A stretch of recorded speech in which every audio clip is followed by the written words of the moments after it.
Hello, hello. I probably shouldn't have Maya's music going on while deaths are taking place, but, you know, some would argue that's not in good taste, but she's always around murder, it's fine.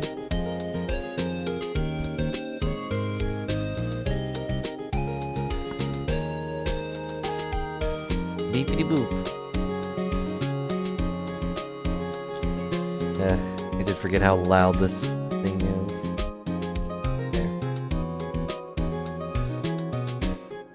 But hope everyone is doing well. Today we're going to be starting the times and tribulations of our last DLC, as far as I'm aware. Maybe there will be a new one that pops out, which I guess they could do. They do have the whole collection coming out soon, if it's not already out. I keep forgetting if that is true or not. I know they announced it, but that's about it.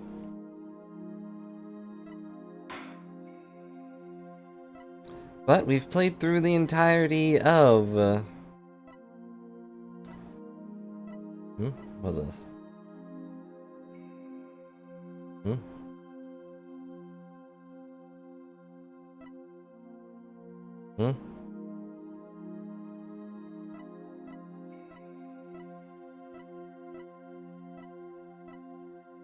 I don't know what that is, so I'll look at that later, I guess.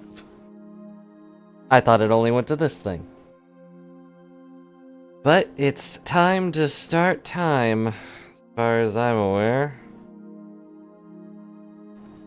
Ugh. Why did they put this, like, spooky woo-woo music? Just doesn't really fit the theme of the game, honestly. Like, this game doesn't really have any... I don't know. Oh, you know what I did forget to do? Hang on. One of the best cross-examinations. That's too ominous, Scum. But hello. Hope you're having a good day.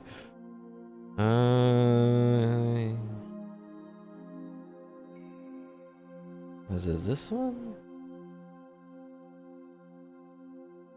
Yes. I don't actually know if we're going to be in that courtroom or not, but... yeah, it gives me an excuse to use it. Whoop. There we go.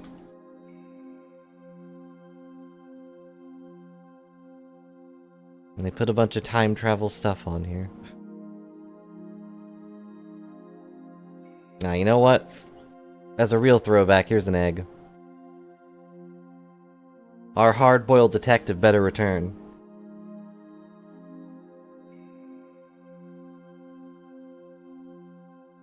Ouch. But, without further ado, it's time to begin the time travel something. There's a word there. Start from the beginning of this episode? Yes.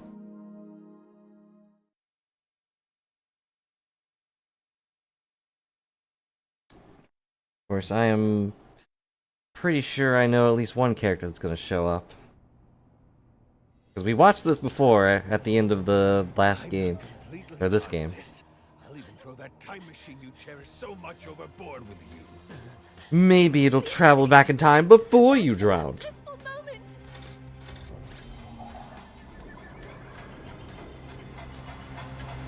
Yep. What the? It's almost time for the reception, milady. Was it a nightmare? Really what? I'm sorry, what was that, milady? Nothing. And that's about as much as I know about this TLC. Alright, I can't skip anymore. Okay, let me make sure I got this straight. When your magic underwear appears, I do a backflip into a handstand, then blow out the candle? While handstanding? But it's at my feet. No, Athena, you got it all wrong. You do a backflip through the ring of fire while holding the candle in your mouth. This seems dangerous. About as dangerous as making a tiger do this. Nah, it's fine. It's just a ring of fire. The fire's fake. The candle, however, is definitely lit. There's no way I'll ever be able to do that. Sure you can. I believe in you, Athena.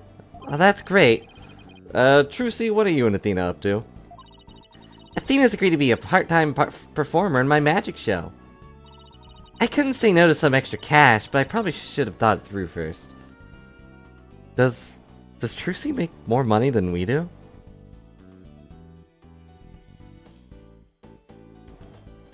Is the agency only open because Trucy makes money?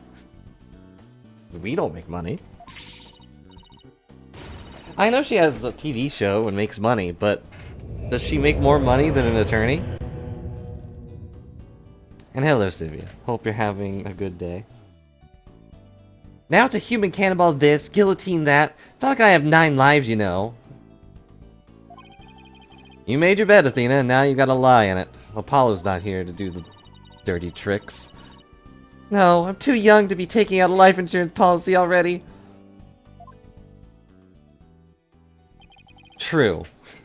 I don't think Phoenix ever got paid for playing the piano.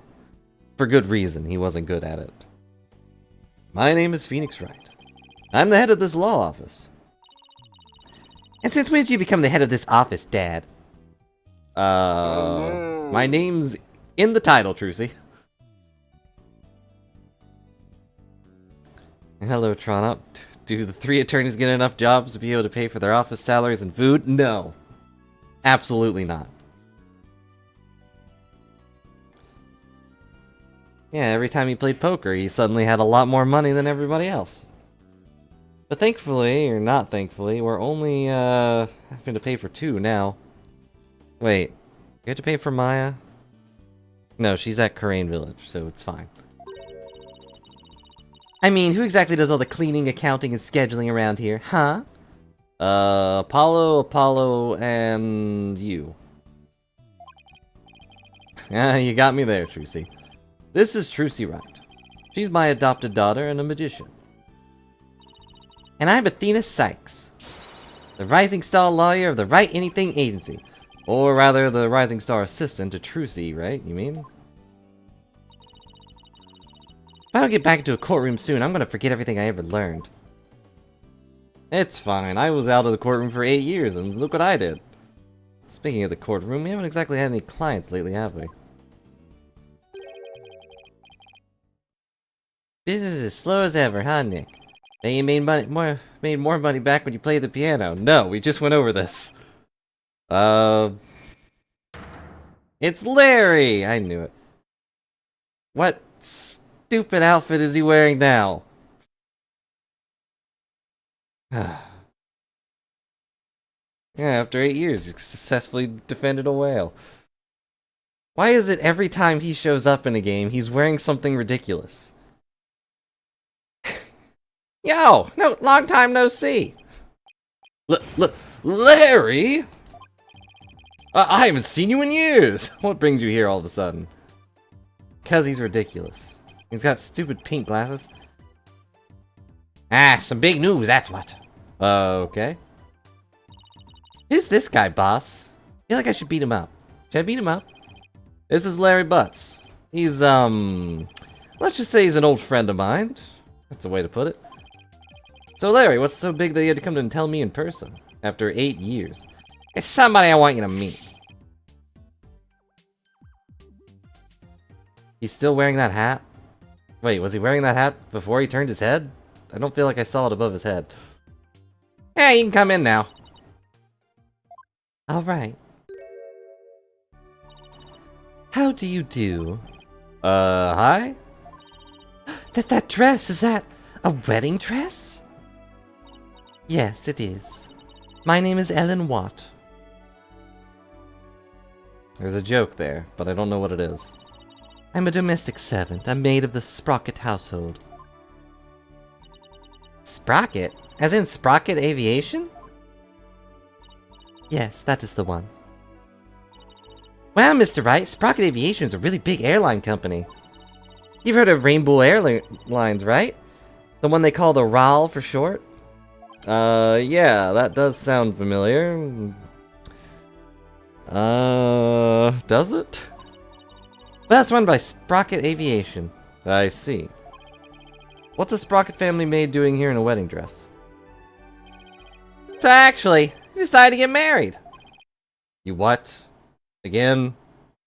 Please tell me you didn't make her a clock. I'm not so young anymore, you know? I figured it's time to finally settle down. What? You're getting married? No way. I don't believe it. Besides. Yes, well, I'm hoping you'll be my divorce lawyer once it goes through. Why would someone as well put together as her choose someone as flaky as Larry? Ouch, Phoenix, jeez. We're only like 5 minutes into the DLC. You're kidding, right? Jealous? I don't blame you, but green's really not your color, you know? Alright, Larry, lay it on me. You're getting married? In all seriousness, Larry, are you really getting married? Not right away, but that's the plan. We're gonna elope, see? Like, love on the run, I guess you could say. Alright, this is starting to make more sense. Isn't that right, Ellie?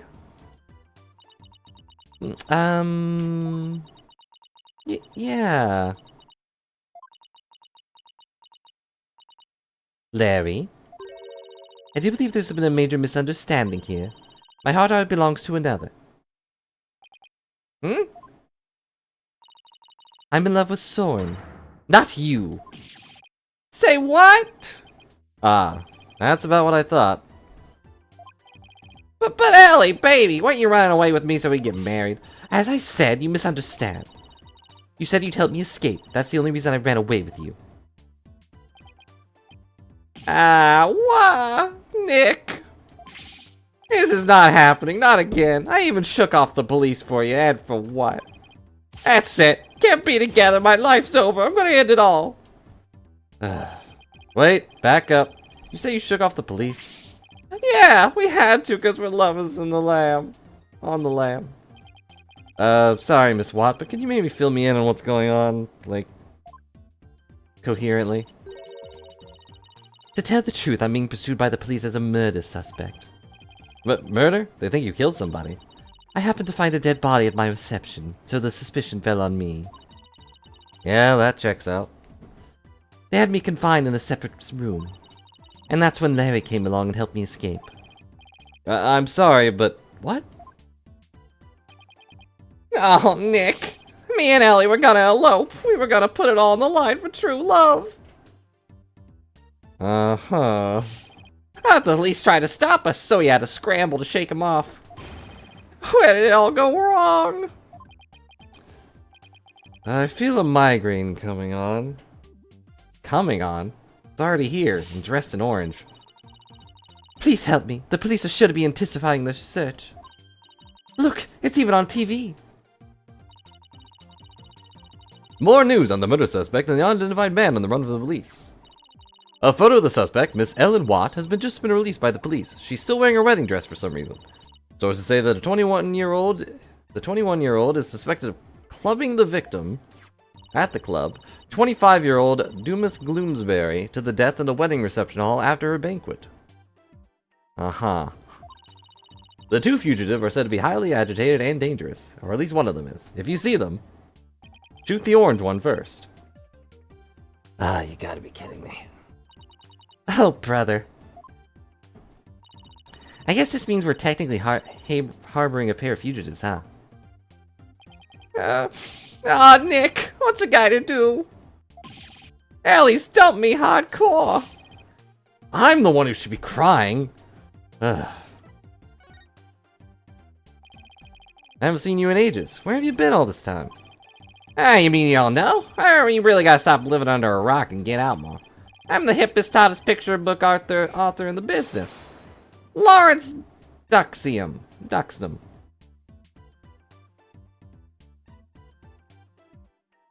You know, I put away the mustache picture, but I guess I should have kept it around.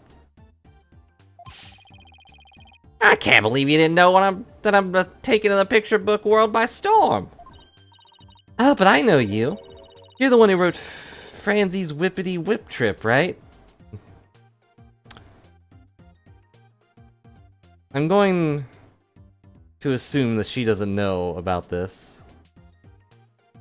I don't think Larry would be standing here if she did.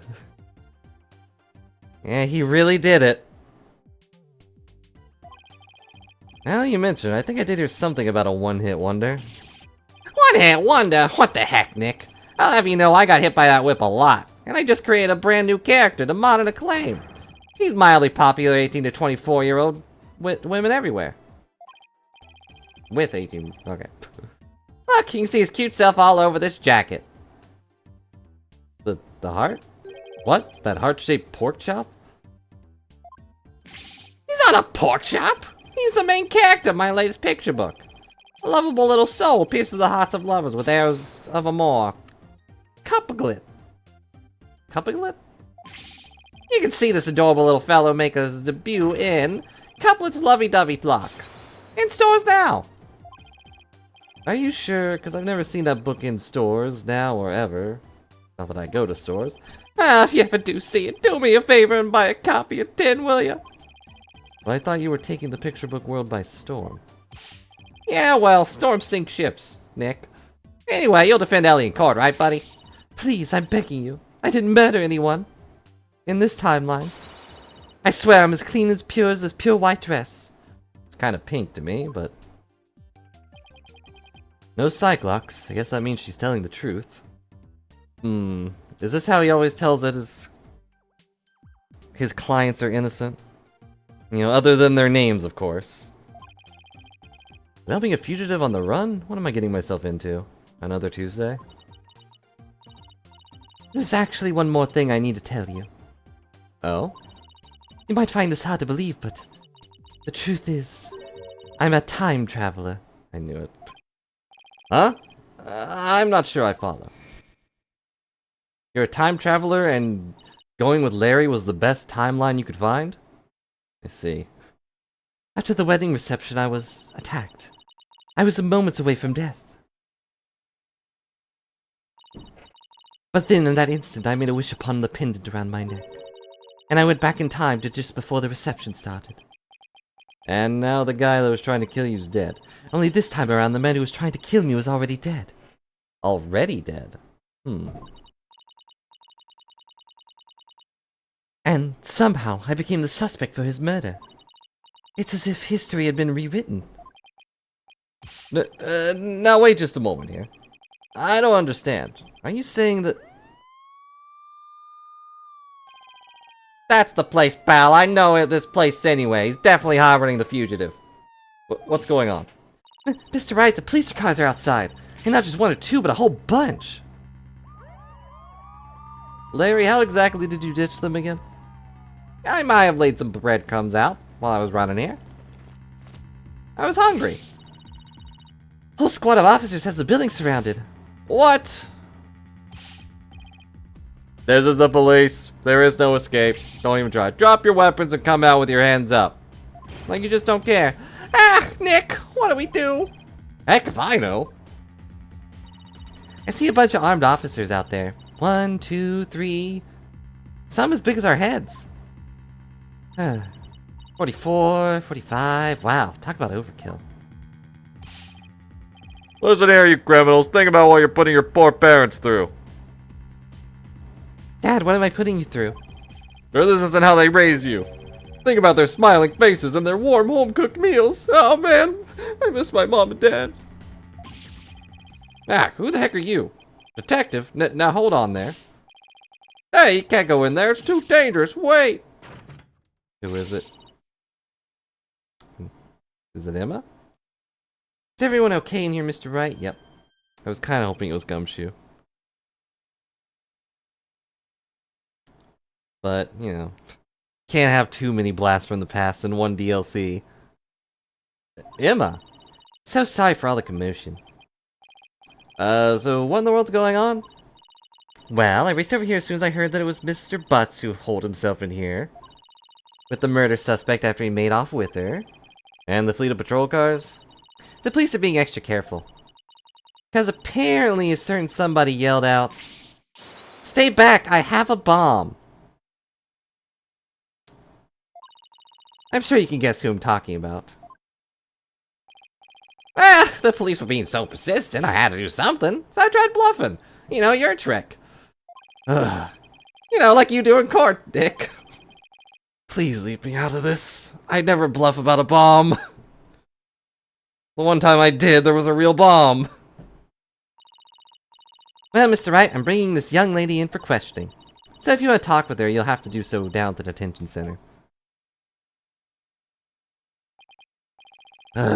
Suppose I should thank you for your thoughtful gift of trouble and mayhem, Larry. What a great return gift. Ah, come on, Nick. You gotta get down to the detention center right away. Even though they just literally walked out the door. Listen, Larry, it's been a while. Haven't you decided whether I'm going to take on this case or not? Ah, but I know you will, because it's you! Guess I got no choice but to tag along and help then. What? And skip out on me? We've only just started practicing your repertoire, you know. Huh? You better stay in practice with Trucy, Athena. A promise is a promise, and, well, you're gonna need the practice. Don't want to burn yourself on that ring. That's cold, boss. You gotta get me out of this. I can't take it anymore. Let's get practicing, Athena. Next up is some training for the water tank escape trick. Stick your head in this bucket of water and hold your breath for 15 minutes. No. Stop, I'm begging you. She's getting away. You get back here, Athena. Well. I guess the only person cut out to be Trucy's assistant is Apollo. Well, no wonder he left. Guess we better get down to the detention center and ask Miss Watt some questions. Especially about that whole time-traveling business she was talking about. No, kind of surprised Larry isn't here. Can I look at the hat? Can I put the hat on? I bet we're the only office in existence that uses magic props as furniture. I mean, do magicians have offices? They probably do. They probably have trick doors and everything. They'd be impossible to rob. At this rate, Trucy's props are going to wind up taking over the whole office. I mean, they're already halfway there. Halfway? I guess they haven't taken over the bookshelf, assuming that these books are real. Why is Apollo's jacket still here? Apollo's jacket, Athena's notes, and Trucy's magic props. Not that I'm complaining, it's nice to know my friends and family are always close by. But why is Apollo's jacket still here? Oh well. Oh, they let her keep the flowers. There better not be a knife hidden in those. Oh, it's you, Mr. Wright. Miss Watt, would you mind if I asked you a few questions? Nick is gonna defend you, Allie. Isn't that great? Larry, I told you I haven't decided yet. What? What?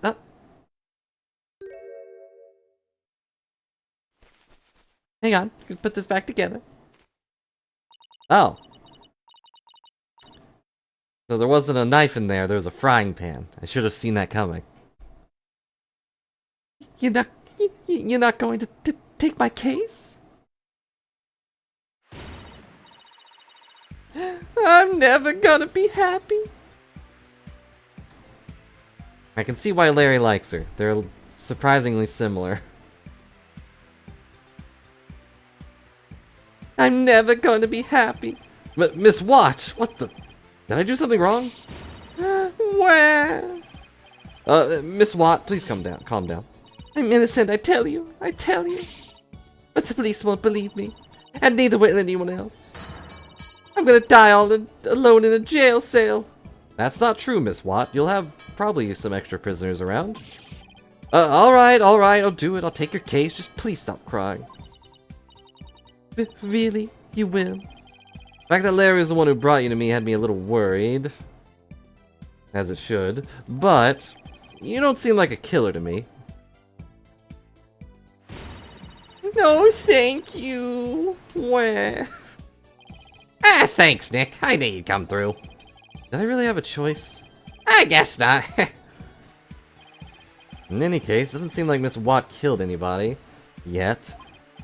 Plus, it's not like I'm up to my ears in work at the moment. Have you ever been? Miss Watt, Ellen, let's do this. Together! Oh, thank you, Miss Wright, Mr. Wright. There, it's gonna be okay. Now try to pull yourself together. Why'd they let her keep a frying pan? Alright, just give me a moment.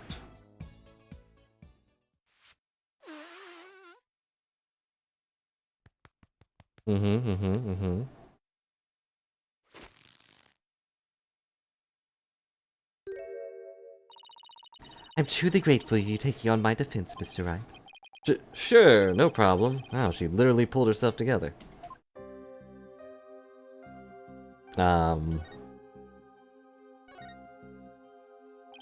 Also, is this one of the fastest times they finished questioning someone? That's the time traveler business, I guess. Ellen, please tell me everything you can about the incident. Alright. It all happened after the wedding reception. A guy was dead. I was attacked by Mr. Gloomsbury. Wasn't Gloomsbury the name of the victim in that news report? Maybe I should listen to what she has to say first, though, before I start asking questions in my brain. How dare that guy lay a hand on somebody else's blushing bride? What a creep! Larry, she does have a mirror if you need it. That's rich, coming from you. You have any idea why he'd attack you? No, but... But? Well, to tell the truth, Mr. Gloomsbury didn't seem very happy about me getting married. Jeez, jealous much? What a loser! That's rich, coming from you. Mr. Gloomsbury had forced me into the Vista deck and was going to push me off. Oh, how frightening it all was. I was just about to lose my life on what should have been the happiest day of my life. So that's why I made a wish upon this pendant. That pendant? Yes, this pendant. The pendant for the time travel machine. That pendant. It was a gift from my husband-to-be, Soren.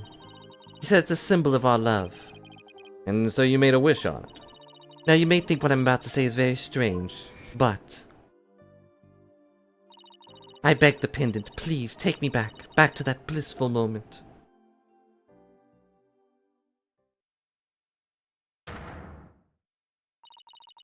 Why does she have squares in her eyes?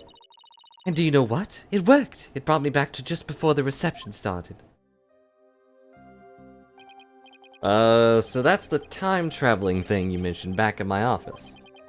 I'm sorry, but I have to say, it's pretty unbelievable, and take it from me, I've spoken to ghosts and got testimony from a orca, so... Unbelievable!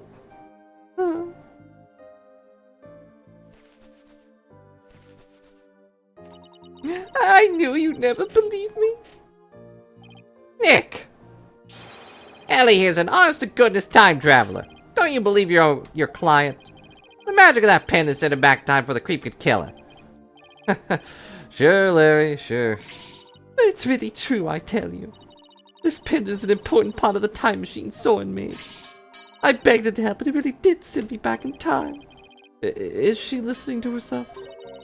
I even experienced a reception again, even though we'd already held it once before. I don't think you need salt. Your tears are pretty salty enough. And doing it, everyone there acted as if nothing unusual was happening at all. Could you not cook while we're talking, please? Alright, so when and how did you come under suspicion of murder? Well, after the reception ended, the second reception, I mean. I went back to the reception hall and started cleaning up the place by myself. Hold on. Cleaning? Why were you cleaning on your own wedding day? For my last task as a servant of the Sprocket household, I offered to take of the preparation and clean up the reception banquet. I see. I saw the move of one of the decorative lanterns in the room, but it was so heavy I lost control of it, causing it to topple over and break open. That's when I saw Mr. Gloomsbury's dead body inside the lantern. So you simply happened to be the first to discover the body, right? That's right, I just came across it by accident. But I became confused and I didn't know what to do. That's when some of my in-laws saw me and jumped to the conclusion that I had killed him. Yeah, this checks out so far. This Gloomsbury guy tried to kill Ellen, but then wound up dead himself after Ellen traveled back in time? A time machine and a magic pendant. How could any of this be possible?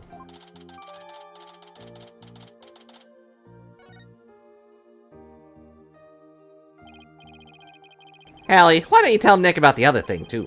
How about that shadowy figure you saw when you were being attacked?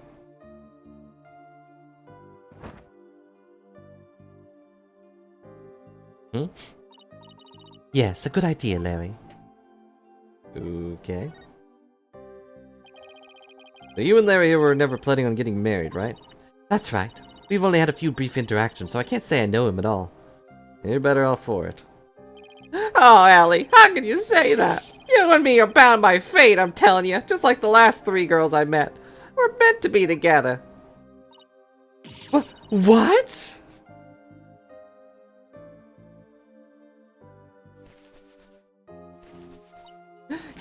You're wrong, Larry. I never been so right, baby. It's as plain as the goatee on my chin. Larry, don't make me send you to time out. Time travel out. Now, can you tell me about the groom, Ellen? What's he like? What? His name is Soren Sprocket. Oh, he's the most wonderful man. He's truly, truly my destiny. You say Soren Sprocket? As in... That's right. The next president of the Sprocket Aviation. Wait, he's in line to take over the company? Ha! Nothing but a rich, spoiled brat. Clearly the better choice. Clearly. Larry, you and Soren are as different as night and day. There's no comparison. Allie, you're breaking my achy breaky heart. So she's marrying into money, huh? Can't believe Soren chose me, a simple house servant. He's my knight in shining armor, my prince. Oh, my Soren. Why is she allowed to hold all these things, though? Last time we were in the Nintendo Center, everything got taken. Yeah, whatever. What is the shadowy figure you saw, Ellen? It was when Mr. Gloomberry was attacking me. Right after I made a wish upon this pendant, I started to pass out. But just then, just as I lost consciousness, I saw somebody strike Mr. Gloomberry from behind. Most likely your husband. You did, then that person must be the true culprit. You see who it was? I'm afraid not. Have you told anybody else about this? I told some of my in-laws, but nobody took me seriously. They said it was all just a dream. Can't exactly say I blame them. I mean, time travel? Phoenix, you talk to ghosts. Larry, for my peace of mind, please tell me that figure wasn't you. Of course it wasn't. Not this time.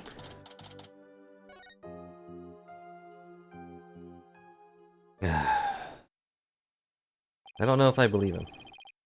Guess I've asked her all I can for now. Spick and span, spick and span.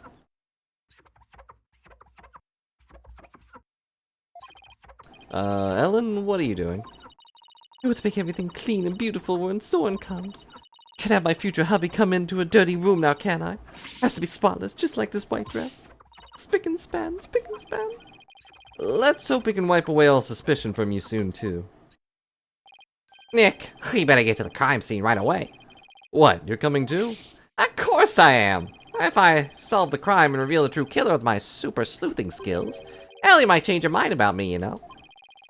You never get the message, do you, Larry? Next stop, the Morin Dock in Sprocket Park. Come on, Nick, let's go.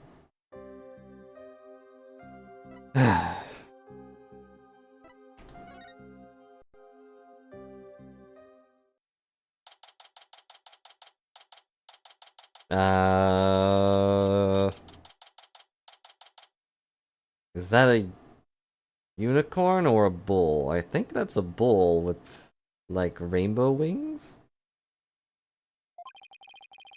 So this is Sprocket Park, but where's the reception hall? The reception hall? Oh, that's, wow, look at you there. What? What is it? I just spotted me a cute mamisa. Don't wait up, Nick. Hold on, where's the reception hall? Sorry, Nick. Man's gotta stop and smell the roses when they appear. I'm an artist, after all. Oh, miss, yoo-hoo. And I thought he was going to take me to the crime scene. Oh well, I'm sure he'll come slinking back when he inevitably gets rejected. I'll just take a quick look around until then.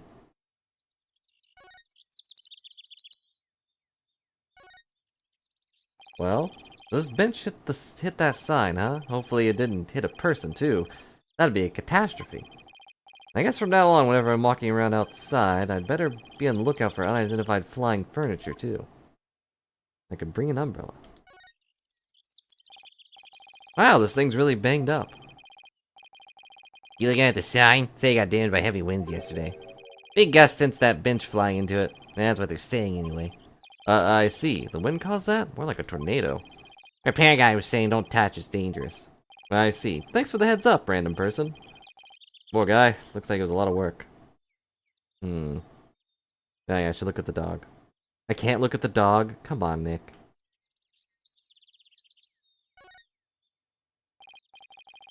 Wow, that huge airship is more just a skinny little tower. I know it's tied down and all, but still looks like a good breeze could send it flying.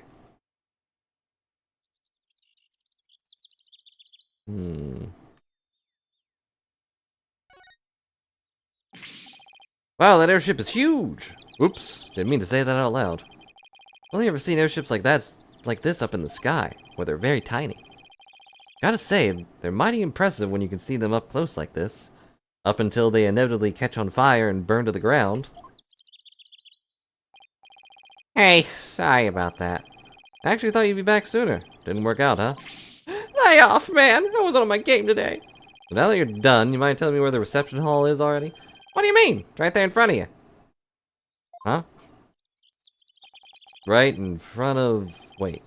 What's that say? Flying Chapel. Do you mean to tell me... Yep. Ellie's reception was on that airship. Whoa! A sky-high reception hall? Yeah, that's where you'll find the crime scene. I thought they were on a boat. Man, not only does the airship fly through the sky, but the space-time continuum, too.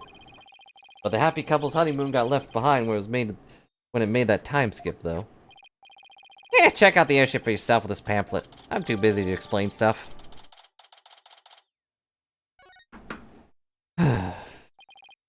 By the way, I figured you could use some backup, so I called in some help for you. You did? Yeah, should be here any minute now. Did he?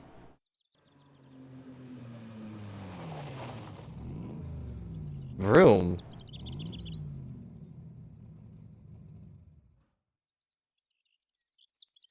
Now I recognize that car. That red sports car! Larry, don't tell me you called. You know it, buddy. Guess who's back? I trust you've been well, right? Just kidding, it's Maya. Surprise! Now admit it, that was pretty good Mr. Edgeworth impression, wasn't it? Maya, what are you doing here? Also, you can drive? Barry called me up. He said something about it finally being time for him to tie the old knot. And, well, I was hoping that wasn't as dark as I thought it was. But that's funny. I'm pretty sure he mentioned something about it being here with his bride. It's not you, is it? Ah!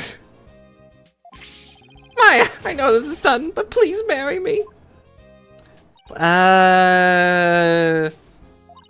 Nick, what's Larry talking about? He was dumped by his bride. Well, by his imaginary bride, anyway. Oh, wow. Poor Larry. That's a new low, even for him. Is it? I do feel bad for him, though. It's like the first person that he seemed to really enjoy being around and seemed to enjoy being around him got clocked upside the head. You know? And, like, he never really recovered from that. But hey, imaginary girlfriend's never hurt anyone, right? More power to him. This is Maya Fey. She's been abroad for her training as a spirit medium. Now that her training is over, she's back home here in the States. Edgeworth is also going to be very upset. That's right, the new and improved Maya Fey is on the scene. And yeah, I stole Edgeworth's car. What about it? Spirit and girl power at the ready. Look at you and Maya, all grown. Look at you, Maya, all grown up as cute as ever. Ah, you know what? I just realized something. If I ever got married, I'd miss out on all the fun of always meeting somebody new. So you haven't changed a bit, Larry. Yep, he's also here. Edgeworth, I figured that car belonged to you. When did you become Maya's chauffeur? Nothing like that. I just happened to run into her en route and picked her up. And by run into her, I mean she jumped out in front of my car. I nearly ran her down. Nearly became... I'm a spirit medium in another world. Thankfully, I don't drive a truck. This is Miles Edgeworth. He's a friend of mine, and the district chief prosecutor. I heard he's been busy lately. So what brings you here? Wait, don't tell me Larry called you up too. He did. However, I have business of my own here at the crime scene. Business? What kind of business? What do you mean, what kind of business?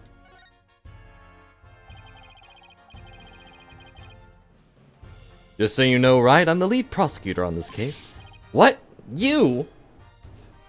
Somehow I feel like you're insulting me with that. Yes, it appears we'll be standing on opposite ends of the battlefield this time around. Again. I'll be up against Edgeworth tomorrow. But I don't get it, Edgeworth. What about this case warrants the personal attention of the district chief prosecutor? It amuses me that you keep saying the entire thing. It's a bit complicated, to say the least. Is it ever not? In what way? The groom is a member of the Sprockets, a family with immense influence. If his bride were to stand trial in court, it would sully the Sprocket name. So they tried to apply some pressure on the prosecutor's office. Pressure to settle it amicably, right? What do you mean, settle it amicably? It means they're trying to sweep this whole thing under the rug. Wow, Sprocket Aviation really has that much clout? Yes, they have especially strong ties in both the political and judicial worlds. To the point where no one dares oppose them. Sound familiar? Well, tell me that includes you. Don't be ridiculous, right? It's quite the opposite. The prosecutor's office is filled with cowards, as I found out. Every last one of my subordinates was loathed the prosecutor Sprocket. So that's why you decided to take on the case yourself, right? That's right. I will personally see to it that justice is served. I always prosecute to the utmost of my abilities, regardless of who I'm up against. For that is part of my creed. My Nindo. Nothing and no one can sway me from that. Not even the almighty Sprockets, or even you, right? Right. They think they can use their influence to bend the truth. They have another thing coming. You know, I almost feel sorry for them. They're really trying to protect their interests. But all they got instead was you. Angie, come on, man! How can you prosecute my poor sweet Ellie? What kind of heartless jerk are you? I'm simply doing my job. And I'm warning you, Wright. I won't hold back. Not for you or anyone else. Thanks for the warning, your righteousness. See if I give you free tickets to Trucy's show anymore. So how's it going, Mr. Chief Prosecutor? Busy as always, I presume? Of course, unlike somebody who has too few clients and too much time on his hands. Larry. Huh, guess that explains why your brow's more furrowed than the last time I saw you. Maybe you should learn to relax a little, Edgeworth. Nice try, right? But as always, I have no intention of showing anyone any mercy, including you. As inflexible as ever, I see. Besides, I think I've mellowed out a bit with age. So if anything, those furrows should have smoothed out a little as well. Edgeworth, do you own a mirror? Honestly, Edgeworth, are you really that blind to yourself? Excuse me? He's really self-conscious about those lines, isn't he? Edgeworth, about this incident. Don't forget, Wright, I'm the prosecutor for this case. Need I remind you that I'm not in the habit of sharing information with my adversaries? But we're technically on the same side. You know Phoenix is just gonna go for the truth. No, I guess we are adversaries for now. And you, Larry. Me? I'd like you to come with me. You have a lot to answer for after the little stunt you pulled with the suspect. But Edgy, we're old pals, aren't we? Personal appeals won't work on me, Larry. Now come along. Nick, help me out here.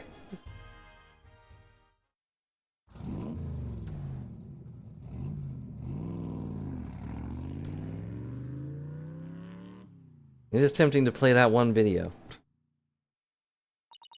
Is it just me, or is Mr. Edgeworth as relentless as ever?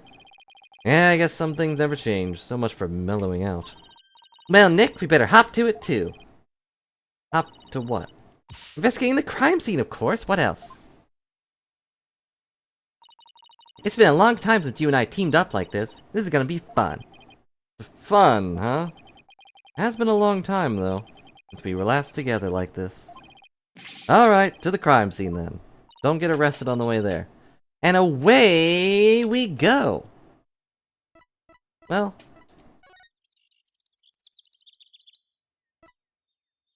I figured Edgeworth was the only other person Larry could call. He only has 2 friends. Well, friends. But I'm surprised that Maya's here. I figured she'd be busy. But now it's just like old times. We're gonna fight Edgeworth. Maya's here. She's not getting arrested this time. And Larry's getting whipped. So this is the reception hall. According to the pamphlet, we're right here. A very small hall. Yikes. We're pretty high up. But at least we're indoors, so it doesn't seem so bad. I guess it's only small compared to the actual balloon. Oh look, Nick, it's Emma. Hey, Emma, over here. Mr. Wright, Maya. Does this mean you've taken the case? Yeah, that's how things kind of turned out. Mind if we take a look around? Be my guest. We're pretty much wrapped up on our investigation, so go right ahead. Now's a good chance to find out more about the case from Emma, too. I do wish Gumshoe was around, though. You'd think with Edgeworth taking the case, he would need a second detective he could trust. Edgeworth wouldn't tell us anything about this case, so do you think you could give us a rundown? Well, seeing he's going to be prosecuting, I expect him to be tight-lipped about it. Even though it doesn't really make any sense. The incident occurred yesterday on September 20th. Happened after the wedding reception, which lasted from 7 p.m. to 10 p.m. 7 p.m. to 10 p.m., huh? Got it. By the way, you didn't hear about any time traveling or anything, did you? Time traveling? What do you mean? Oh, nothing. Forget it. That's pretty much a response I expected. I mean, they traveled in time 3 hours, from 7 p.m. to 10 p.m. The victim's name is Dumas Gloomsbury. He was a servant of the Sprocket family household. Ellen was a maid for that family as well, so that means the 2 of them were co-workers? Yeah, they apparently knew each other. Mr. Gloomsbury was the lead servant, after all. He was very serious about his work, but he was also a very closed and private man. So the other servants called him Mr. Doom and Gloom behind his back. If he was the lead servant, he must have been higher ranked than Ellen. What makes the police think Ellen killed this man, a guy who was essentially her boss? We don't know the defendant's motive yet. But we arrested her anyways. Well, the circumstances surrounding the discovery of the body don't bode well for her. And what circumstances are these exactly? Well, some of her in-laws saw what looked like the immediate aftermath of the murder. The suspect was standing in front of the body with the murder weapon still in her hands. But why would the bride, who was just about to start a happy new life, kill someone? I don't know. Does the police have an explanation for that? Yeah, about that. They believe the victim attacked the suspect and was killed when she fought back. So, self-defense? But why did he attack her to begin with? Well, I mean, a servant girl was gonna suddenly be the wife of the future president. Mr. Gloomsbury must have been more than just a little jealous of her. So this Mr. Doom and Gloom attacked Ellen first, but if she was only trying to protect herself, wouldn't that count as justified self-defense on her part, Nick? It would. There's a good chance she'd be acquitted if we could prove that, but I wonder what Edgeworth will have up his sleeve to counter that claim. Oh wow, a servant girl marrying the future president of such a huge company? Sounds like a modern-day fairy tale. It does, doesn't it? Thing is, not everyone's on board with their union, apparently. Uh-oh. What was the murder weapon, Emma? This clock with a secret mechanism built into it. Larry didn't make this clock, did he? You don't have to tell me, but I really hope that he didn't make the clock. I think this is the one Soren made, though. so it should be fine. This clock with a secret mechanism built into it. It was on display here in the reception hall. The suspect was holding it when the murder was discovered. So the victim was clubbed to death with this, huh? Sounds familiar. That's funny, there's no blood on it as far as I can tell. Maybe it was wiped off and attempted to tamper with the evidence? But there was definitely a luminal reaction. It matches up with the shape of the injury, so it's gotta be the murder weapon. Huh, what a funny looking clock. They call it the timekeeper. The idea is that it's a time machine. Every time the couple sees it, it'll bring them back to the memory of their wedding day. A time machine, huh? Come to think of it. Ellen said her pendant was part of the time machine. I wonder how the secret mechanism in this thing works. We're not actually gonna time travel and have to do all this again, right? I sure hope not. Suspect never had any family or relatives to depend on, so she was working as a live-in maid for the Sprocket family to support herself. Well, that's sad. So a maid with no family or fortune was set to marry the president's son, huh? Guess not surprising they ruffled a feather or two. Yeah, apparently the Gloom's parents and all his other relatives were strongly opposed. But that didn't stop the young couple from deciding to go ahead with their wedding. Love flourishes in the face of adversity. Yeah. Yep, if you have any question about love, just ask me. I'm a qualified expert. Spend all my spare time in Corral and watching the soap operas on TV. I'm not sure that's enough to make you qualified anything, Maya. Except maybe a plum punisher expert. Oh, and by the way, I heard the suspect faced her fair share of harassment too. And from the sound of it, it got pretty ugly for her. So even though this incident could cause a huge scandal for the company, it might be a boon for those opposed to their marriage to begin with. After all, with Ellen's arrest and everything, the marriage is almost definitely off now.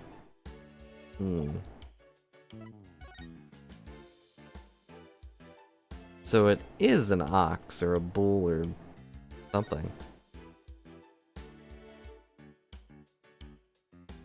He was inside that?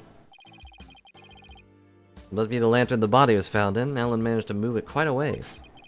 It looks like a cow, but it's pretty badly broken. That's not a cow, Nick. That's a Pegasus, the flying horse. No way. It's definitely a cow. It's got horns and everything. But look, it has wings. Cows don't have wings. So it's a Pegasus, I tell you. Oh, I know. That pamphlet should tell us. Let's see. Apparently it's called a Pegamoo. It's a Pegasus cow. Don't drink the rainbow milk, though. I did not see that coming. Yet somehow the name really captures the essence of what this creature is, you know? Huh, that's strange. What is? Well, this Pegamoo is definitely male Pegabull, right? Yeah, I'd say so. What, with the horns and all? Okay, well... that Pegamoo over there is also a Pegabull. Take a look at the pamphlet. See? On the right it says Pegabull, but... the other one says Pegacow, a female Pegamoo. Right. The pamphlet goes on to say how they have Pegamoos for the happy couple. Did the cow time travel? So for Ellen's ceremony, there should have been a male and female pair of Pegamoos. But for some reason, there are two males here. Maybe somebody made a mistake when they were setting up the room? It's hard to believe a fancy place like this would make that kind of blunder, though. I can't skip. It's so annoying. In any case, we better check this thing out. This come from the lantern? Ugh, it's covered in blood. Maybe it got there when the killer was putting the body in the lantern. Can you imagine going to open a door and finding the knob covered with blood? Now, that'd be bloody awful, to say the least. Good one, Nick. Hey, what's this? Ah, let me take a look. Grab Ellen when convenient, then send her off from the Vista deck. Looks like a note outlining the murder plot. Whoever wrote it has better handwriting than me, but it looks like they wrote it in a rush. And it does seem weirdly scrubbed. Why do you say that? Because the writing is only smudged starting from the middle of each line. That happens when a right-handed person with slight hook writes in a hurry. How do you know that? I do it sometimes myself when I'm not paying attention to where my hand is on the page. Guess I'll take your word on that, Miss Bad Handwriting Expert. Hey! Even I don't smudge my handwriting this badly. Alright. Let's get back to the note. That note was apparently written by the victim. But why would he feel the need to write instructions to himself like this?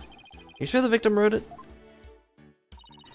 I sometimes write a note to myself before I go shopping. Potatoes, carrots, onions, flour. Maya, are you craving curry rice or something? Whoops! So, Emma, where's that Vista deck the note mentions? It's that heliport you see right outside the window over there. Hmm? So that's where we saw her getting pushed off, huh? So you plan on pushing Ellen off from there. What a monster.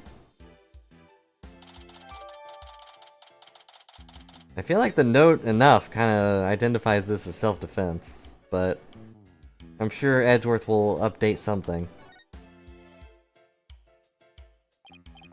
What do you think this is, Maya? Looks like a flower petal to me.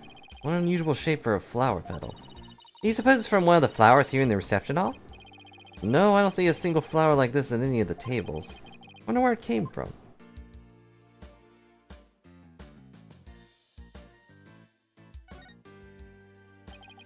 This is where the body was found. And the first person to find it was Ellen. Emma, what can you tell me about the condition of the body when it was found? Well, let's see. The victim was apparently hit on the back of the head. Ah, that'll be his go-to. Here's a photo of the scene as we found it.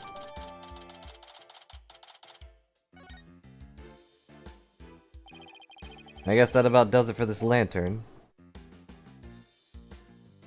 I'm starting to suspect that this is gonna be real dumb. The hot air balloon, a symbol of humanity's ambition to take to the skies. Kind of romantic notion, don't you think? Yeah, until it falls on your head. Yeah!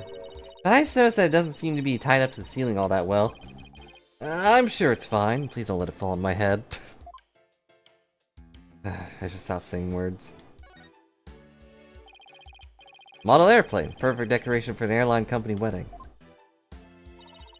And a propeller plane like this lends to the room a great old-timey feel. I'd love to see the Steel Samurai fly in a plane like this. Picture him like on the wings, ready to strike down his opponents. Steel Samurai zipping through the clouds over Neo Old Tokyo.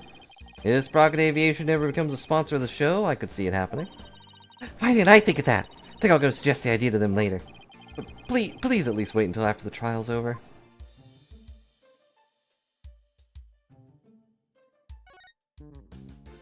Whoop. Wow, look at the horns on this flying bovine. Must be a bull. Seems he made it through the ceremony in one piece. When I look at those wheels, I bet he can be rolled around rather easily, too. Yeah, I bet it'd be quite a hassle if you had to lift and carry him everywhere. This is what the backside looks like. What's that by the bottom of his tail? A wheel handle? Oh, it opens up. Oh, I get it. That way they can get inside and change the light bulbs. They left the wheel handles on the inside unpainted. I guess they figured nobody would see it, so why bother? Yeah, fair.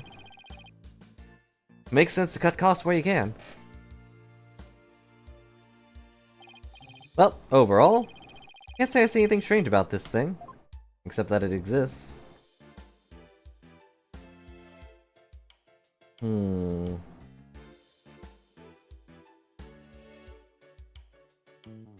Ah, thing in the back.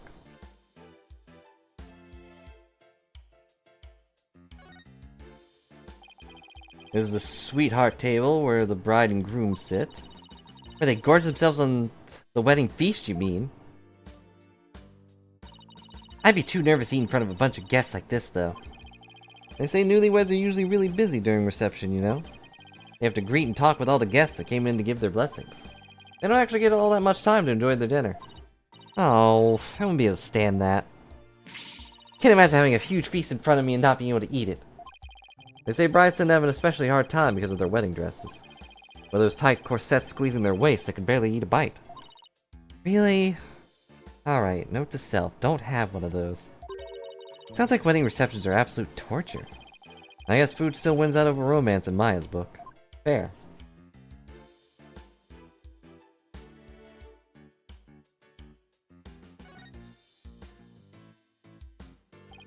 Must be where the time machine was placed. Can't believe that such a beautiful memento was used for murder. It's just awful. Nick, you have to prove Ellen's innocence, no matter what it takes. I agree, but, yeah, I don't know if it has anything to do with the time machine. Can't let us go down as the saddest flying wedding reception in history. I think it's already pretty up there. There's not really a lot of those. So that's the Vista deck out there. I bet the view is amazing, but I guess it must also kind of freak you out, huh, Nick? Yeah, kind of. It's a good thing Apollo's not here. Mostly because there's no surviving a fall from way up there. And there's water nearby. You can maybe live. I think that does it for this area. Now we press the button. What's that? It's a fog machine. Wonder what they use it for during the reception. Hey Nick, go stand over there for a sec. Why? Just because. Now go.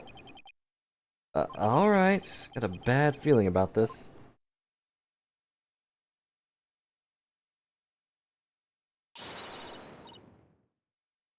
Fogmaster 9000 on! Maya, no! Huh? Oh, nothing happened. Looks like it won't work without some dry ice. Darn it! All I want to do is surround you with a thick cloud of smoke. Then you could make the smoke disappear and appears like the Steel Samurai again or something. Ugh. Fog machine added to the court record. I'm sure that'll be important.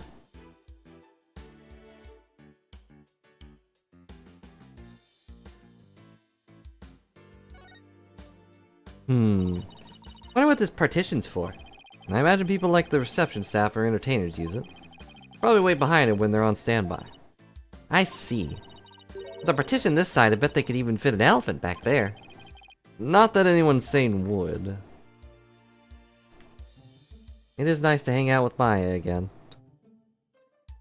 Her insights are always, inspirational. These plates are too clean. A secondary fog machine. The fog machine for the reception. Pretty cool, huh? Don't you dare touch it. Ah, spoil sport. Because I know how you operate. You literally just tried to operate the other one. It's one big partition screen, industrial size even. I bet it caused an industrial sized mess if it fell over. And that's why we're not allowed to touch it, Maya. What? Then who's gonna test how stable it is? Just leave it alone, please. Anything else? Oh, book.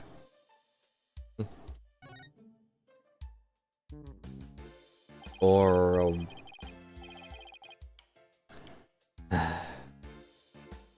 looks like a business card wallet. I wonder whose it is. That face looks awfully familiar. Yes, it does. Guess I'll bring it to him later.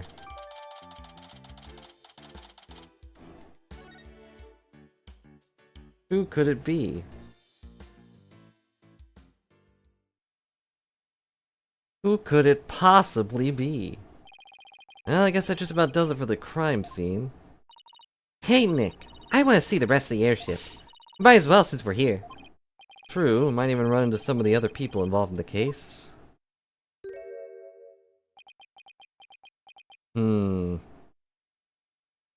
I don't trust steampunks. Nick, how long has that guy been standing there? I didn't even notice him until just now. Is he real? Excuse me, are you with the Sprocket Aviation?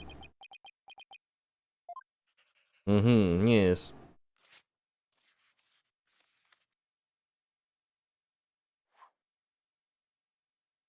He's gonna hit him in the face. That would be really funny. Huh? Nick! He wrote something on that paper airplane! I guess we're supposed to read it then. Let's see here. Get out, intruders. Well, that was rather cold welcome. Mr. Wright, Maya, meet the lone son of the president of Sprocket Aviation, Soren Sprocket. Or to put it another way, the future president of Sprocket Aviation. So he's Ellen's fiance. Oh, and his pen is also a plane. He may take his position a little bit too seriously.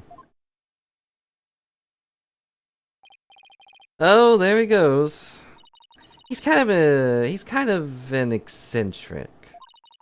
Here he's the genius inventor behind many of Sprocket Aviation's business successes. An inventor, huh? Yep, he even designed this airship. That's pretty impressive for a thing that was already designed. Nick, there's no time to be standing around gawking. You have to go after him. You have to ask him some questions about Ellen. Oh, right. Looked like he was heading outside.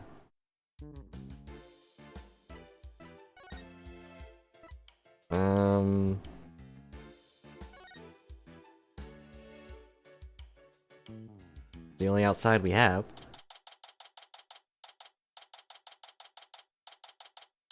Why are these people still here?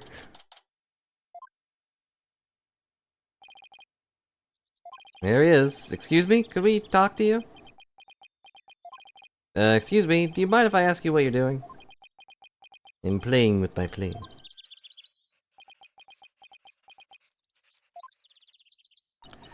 He sure is riding up a storm. It is possible. If an enormous change of mass, then theoretically the matter could retain its form even as it crosses the event horizon. Let's just see what he has to say about Ellen. Is he just gonna keep riding forever? Excuse me, but we'll be representing Ellen in the court tomorrow. So could we ask you about the case? Do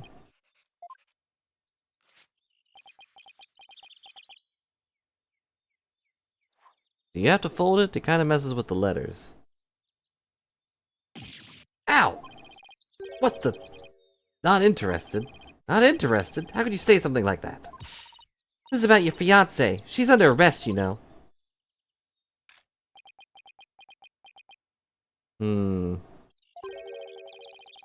The diameter of the airship is approximately 80 feet. The amount of energy necessary to move the matter composed of that amount of mass is... He's off in his own little world. Can't believe he said he was not interested in talking about his own prize arrest. He'll just have to talk on his level then, with something he might be interested in.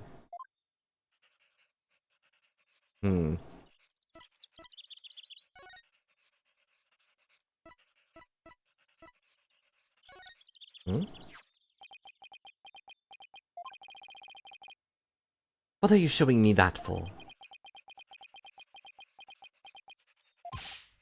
Mr. Sprocket. Can't read him at all. Not even with an item that's loaded with sentiments like as this. Okay. You take a look at this? Is that Ellen's?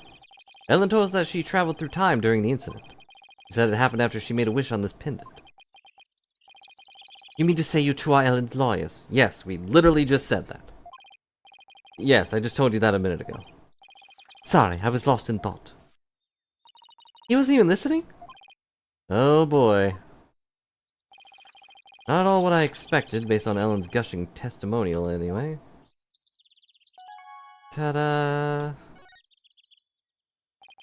I'd like to ask you about Ellen's case, if you don't mind.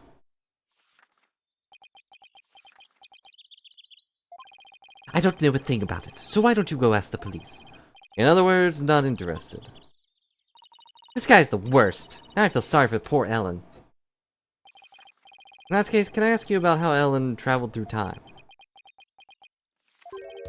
Go on. Guess that got your attention. So, is time travel really even possible? No. Yes, it is possible. Alrighty then. At the same time, it is also impossible. The pendant I gave Ellen is not supposed to operate as a time machine by itself. What do you mean? The timekeeper, that clock we had displayed in the reception hall, that is the body of the time machine. The pendant is simply a pot. That clock was a murder weapon, wasn't it? But it's a time machine too? What Ellen experienced is akin to traveling down a road by car key. Physically and metaphysically, it should be impossible. Unless, maybe the quantum system inside the pendant somehow accidentally interfered with the natural flow of the fourth dimension. We're losing him again. Maybe we better ask him some more about the time machine. So you've been researching time travel, have you? Moving through space-time continuum would be man's ultimate means of travel, and also really stupid. Time travel is a mode of transportation. Since the dawn of time, man has developed multifarious methods of transportation. Horses, steam engines, gas engines, airplanes, spaceships. But they are all fundamentally similar, in that they can constitute a three-dimensional movement. Traveling through the space-time continuum would shift mankind into a new paradigm. I don't know why, Nick, but I'm getting awfully sleepy all of a sudden. Yeah, same. For generations, sprocket aviation has advanced the development of transportations. Therefore, it's only natural that I would research time travel as a man's next great leap, ignoring all the problems that comes with it. Oh, is he done? Why is it dark out now? So what exactly is all that stuff you were saying mean, Nick? Well, basically it's like taking a hamburger joint and adding a drive-thru to it, I guess. Oh, now I understand! I get it, it's the same burger, but with a quicker and more efficient delivery system. So what Soren really wants to do is... launch humanity into the future. It's launch, not lunch. But do you really believe that time travel is possible? It only becomes truly impossible when man stops daring to believe. And when you think about it for 5 seconds. Besides, time travelers do exist, you know. But you wouldn't understand. Did you hear that, Nick? Time travelers really do exist. All I know is Soren isn't the easiest guy to wrap your head around. Oh, I don't know. I kind of like the way he talks. It's full of hope for the future. And, you know, I've been having trouble sleeping lately, so it might help with that too. He's more passionate than I thought too, when it comes to inventions anyway. Yeah, his apparent lack of concern for Ellen is troubling, though. So I hear the rest of the Sprocket family was opposed to your marriage. What are your thoughts on that?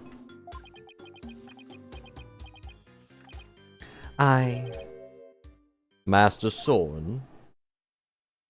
It is time for the meeting of the next term's project. I don't trust this guy either. Who wears one thing on his shoulder? On your shoulder. What is this? Daydreaming about your inventions again? Tut tut, you're the future president. You must consider the business side too.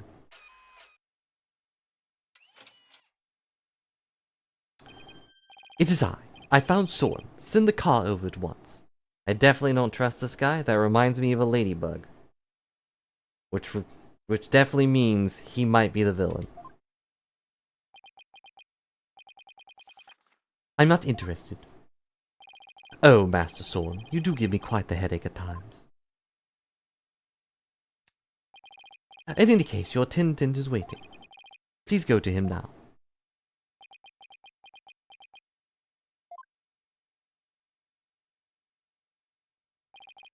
Excuse me, but who are you? Oh, where are my manners? My name is Pierce Nicody.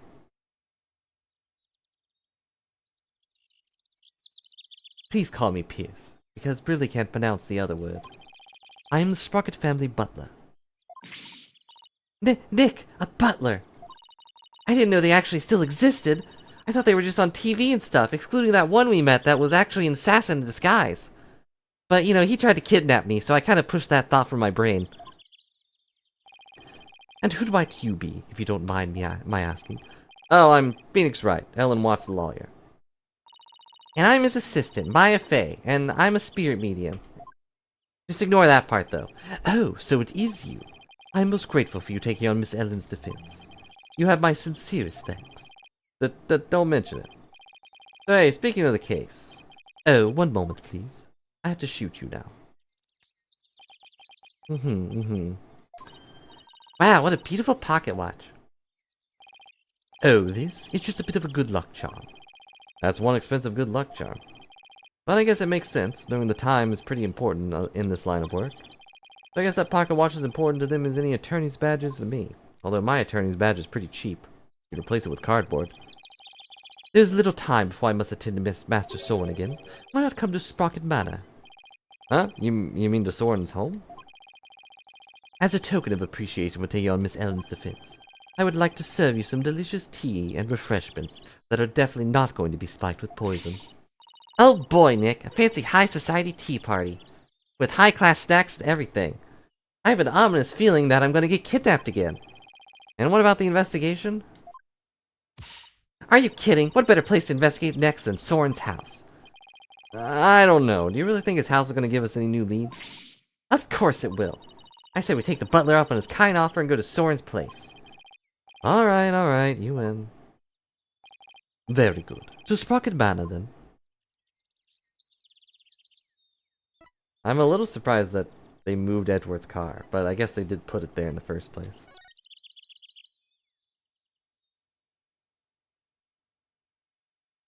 But really, why is Maya acting like she's never seen a butler before? I know the last one we saw was actually a guy in disguise, but he was still a butler. Kind of. Wow, this place does not disappoint. Oh, I'm so excited. Whoa, slow down, Maya. The mansion isn't going anywhere. Now then, we won't have to worry about anyone untoward eavesdropping here. Except for the 3 people behind me that are definitely going to eavesdrop. You know, butler, bellboy, assassin, you know, evil claw man. I take it you wanted to ask me some questions. Huh? Oh, right. That's why you invited us here? I'm sorry to have tricked you like this. But this is a murder, after all. I couldn't talk openly about it in public and risk sullying the Sprocket family's reputation.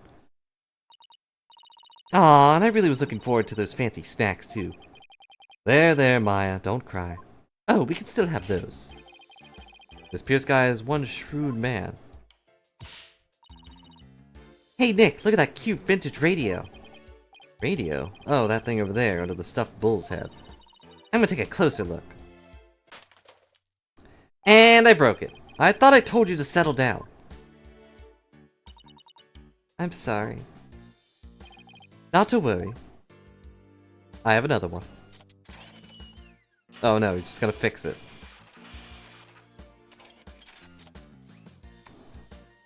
Huh. Wow, that little mech's fixed it right up.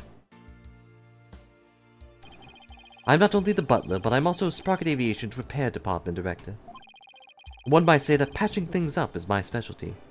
Just as I patched up that murder. That was incredible. What is that little doohickey on your shoulder anyway? It is my fixer-upper shoulder mech. Master Soren made it for me. It has many features and functions to effectively enumerate at a moment, though. That's so cool. I wish I had one of those.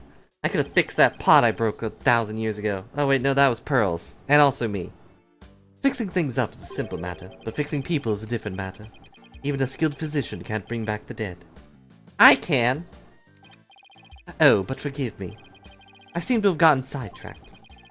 Must be in shock over Mr. Gloomsbury's death. Still, I do need to ask him some questions about the case. I should take a look around and see what I can find out while I'm here, too. Who are these random people just sitting around? What is this random note just on the ground? Oh, it's a card. Excuse me, but there's a card here on the floor. Well, look at that. It's a Flying Chapel keycard. The Flying Chapel? What areas of the Flying Chapel require a keycard, if I may ask? Mostly areas we want to keep the public out of. Such as the staff room and the hold, which is chock full of machinery. You can't even enter those areas without a keycard. That's right.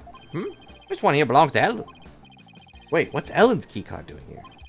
Did Ellen come back here after the incident occurred? I don't believe so. She was arrested by the police straight away after this morning. Including that time when she ran away and had that guy with the bomb or whatever. Although there was a strange man with a gaudy jacket in here earlier. Was that man wearing a beret by any chance? Or Barrett? Yes, he was, as a matter of fact. He was also wearing sunglasses and a fake mustache. Unlike my mustache, which is excellent. It was me, Nick. I knew it. The only question is, what was he doing here?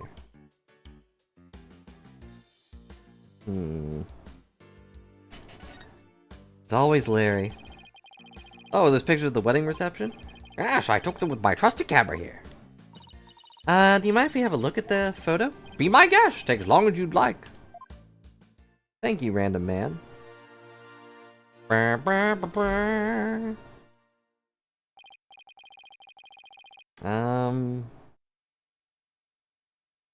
what do you think of this gorgeous dreamscape? A thick fog billows across the room, making it look as the couple were walking on clouds. Wow, look how beautiful Ellen is here. She looks a little nervous, though. She does, doesn't she?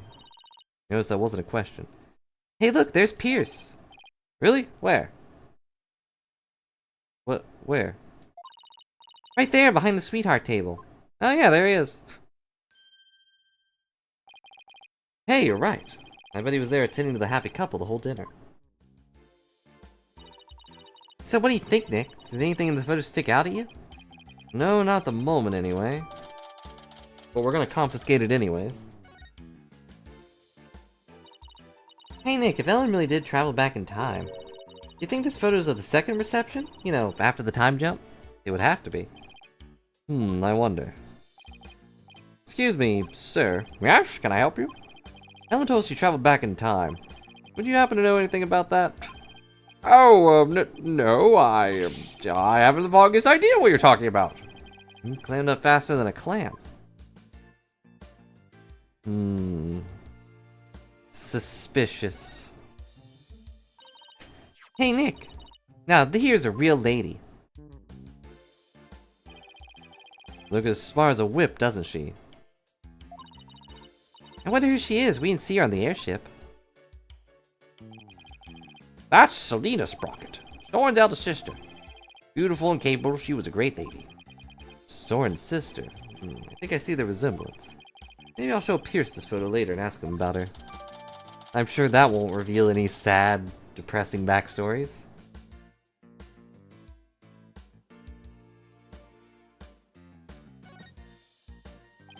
Why doesn't Top Hat Man get a name at least? Don't you dare touch that radio again. Looks like an expensive antique. What are you worried about? If it breaks again, Pierce will just fix it up again.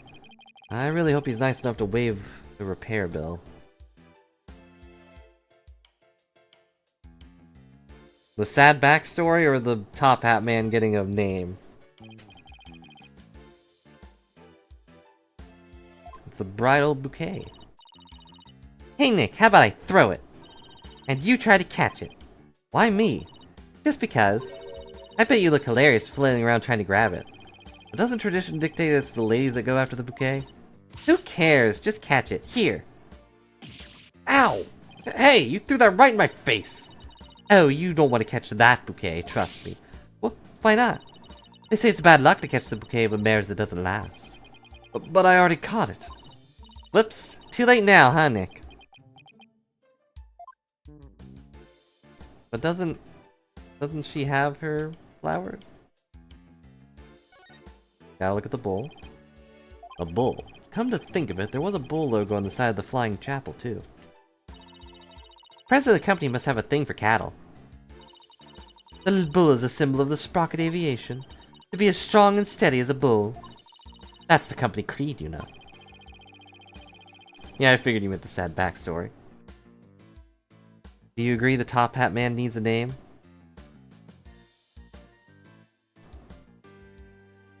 Are you the good, the bad, and the hungry, Riesling? But hope you're having a good day. Go eat. Probably for all the back-breaking labor they put in their employees through. By the way, that bull logo in the flying chapel, the one with the rainbow wings, his name is Rainy the Rainbow. Get it? I get it. He's a rainbow-colored bull, so he's Rainbow, right? What a memorable name, huh, Nick? Yeah, for the lameness of the pun. So rude. I thought it was a good pun. He'll go through the sky, through rain, sleet, or whatever the last one is. Snow? Nick! Look at that airplane propeller up there going round and round. I see they got aviation theme going on. Makes sense for an airline family. Wonder if it doubles as a fan. What if the rest of the plane were on the other side of that wall, and then the wall would open up and the plane could take off in an emergency? How cool would that be? If that's what's behind the propeller wall, then what's behind the bull wall across the way? Oh, I know. Maybe it's the rest of them. That would be where the sprockets get their milk. Nick. First of all, that's a beef cow. And second, bulls don't make milk. Oh, right. That's what I get for trying to play along. She got so sad.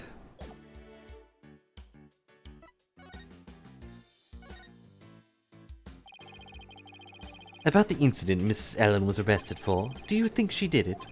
Well, I can't prove it yet, but no, I don't think she could have done it. I guess you could call it a gut feeling.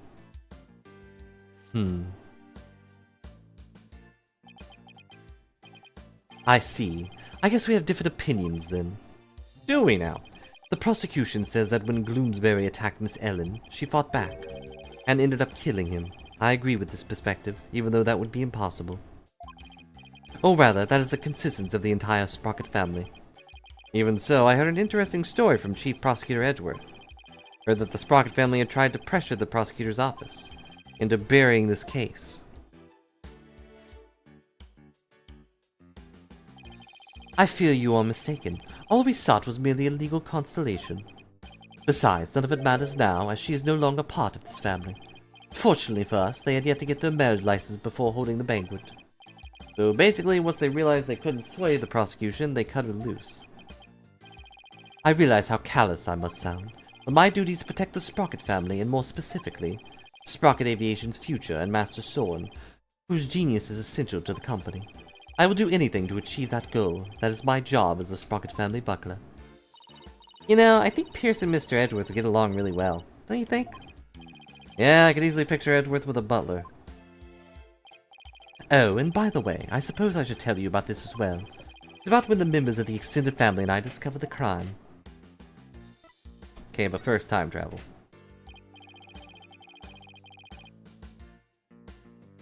Did Ellen say anything to you about traveling through time? Why do you keep pulling that out and scrubbing the... She must have been delirious. There's no need to take such a claim seriously. Soren himself said that time travel is possible, though. Master Soren said that? It sounds like he is still stuck in the past. Psychologically stuck, I take it. Ring, ring! Why don't you have a fun ringtone? Excuse me.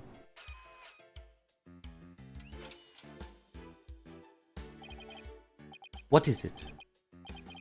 I see. Okay, I don't care how advanced that is. We should be able to hear the other side of this conversation. I believe I told you the madam would be having a milk tea. Still, have lemon slices at the ready, just in case. You must not disappoint her, understand? You sure are busy. All in a day's work. Still, we really do need Master Soren to start focusing on the business side of things soon. Uh-huh. I'm sure he has an earpiece on the one ear we can't see. Could you tell us about that thing you mentioned about Soren's past? There's something Master Soren's past that he wishes he could change. Please forgive me, this isn't something I should be sharing with strangers. Now I really want to know what Soren is still hung up on. Gee, I wonder what it could possibly be. It was some time after the reception. Some of the Master's relatives and I went to clean up the reception hall. And that is when we saw it. A woman standing in front of the victim with the bloody murder weapon in her hand. It was none other than Miss Ellen. From that perspective, you could not have seen anything, but whatever. But Pierce, what it looked like? That's right, she's happened to find the body, while holding a time machine in her hands for some reason. I do not know what Miss Ellen has told you, but what we witnessed was unmistakably the moment immediately after the deed had been committed. And that is what I told the police, who came in response to my call. But Pierce is the one who reported to the police, huh?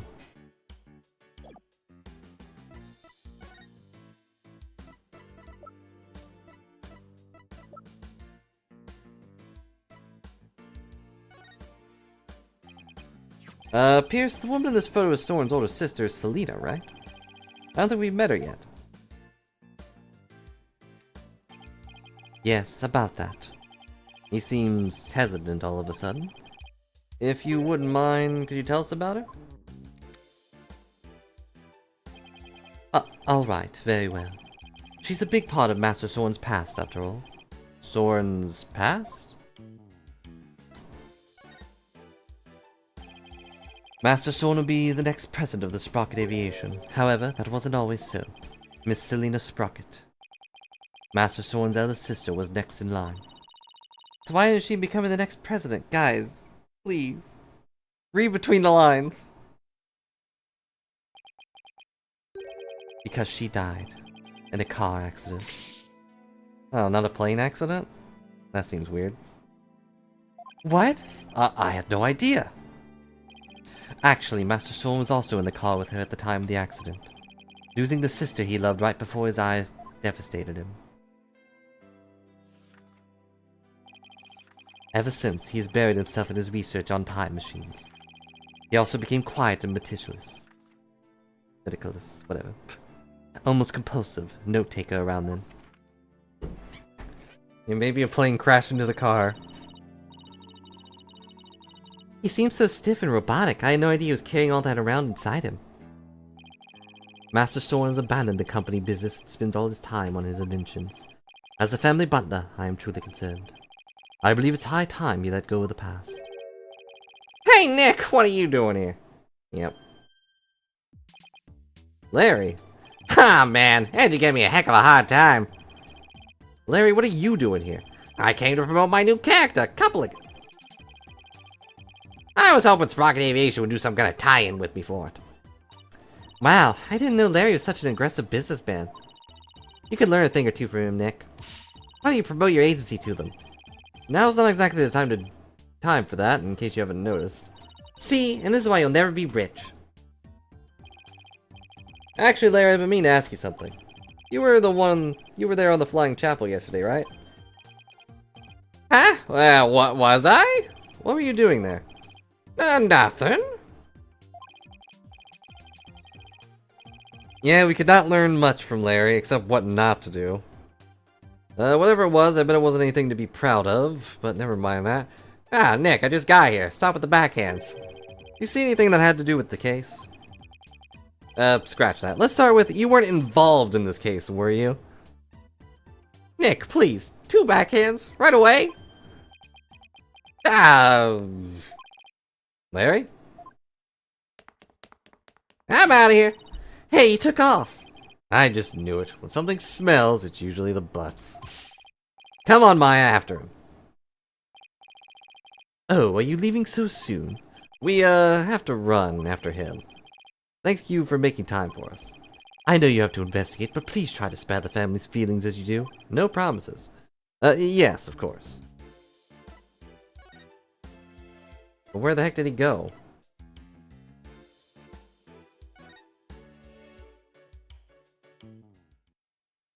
Apparently he went here. Now, if he could escape to space, he would have done it already. There he is. Hey, Larry! Ah, crap. Hey there, friend. Fancy meeting you here. It's been so long, Nick. Feels like it's been 8 years since we met. Nothing fancy about it. All we did was follow you, kind of. So tell me, Larry, why'd you run away like that? Huh? Me? I don't know what you're talking about. A bolt of inspiration for my new picture book hit me and I had to run, is all. It was like, a Cup-kiffany, you dig? Right. He's just gonna keep playing dumb, isn't he, Nick? I don't think he's playing, Maya. Come on, Larry, I know you were on that airship, so what did you see? I didn't see anything. I didn't see anything because I was never on that stupid airship. You know, with Larry, I always expect at least 5 locks. Psych locks. Ah, you say something? The spiritual power of this Magatama allows me to see. Do we have to explain this every single time it happens? Mystical locks that appear when someone's trying to hide something from me. They're called psych locks, and when I see them, I simply touch the Magatama to try my hand at breaking them. If I can unlock them, I'm sure to finally get a straight answer out of him. Yeah, I might have forgotten. Might have forgotten from the last 4 times this happened. Also, he mentioned Cyclops earlier. When she was telling her story, he was like, well, I don't see any Cyclops. No time for games, Larry. I will find out what you're hiding. One way or another. I've punched the Hulk, you know. I'm telling you, Nick, you got it all wrong. I got nothing to do with this case whatsoever. Oh, come on, Larry. Even a baby could see through such a blatant, obvious lie. Nothing whatsoever, huh? If you weren't involved, Larry, then you wouldn't have been involved with this person.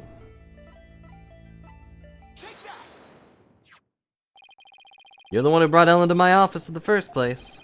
And all the cops. Ah, well, nothing to do with the case whatsoever isn't gonna cut it this time, Larry. You have to lie, at least do a better job of it. Come on, I'm more disappointed than angry. Don't diss me, Nick. You're so convinced I'm lying, let me ask you this. What makes you think I was on that stupid old airship anyway? Let me see some proof if you got any. Doubling down, are you? Fine. Want proof, Larry? Here's the proof that we were on that airship. Your stupid business card wallet. Ow. I was wondering where that went. This is your business card wallet, isn't it, Larry? Found there in the reception hall. Yeah. Time to come clean, Larry Butts. Wipe up your act. What exactly are you hiding? Oh, alright, fine, you got me. I'll tell you everything. Gosh dang it. Why do I never get to lie to you successfully?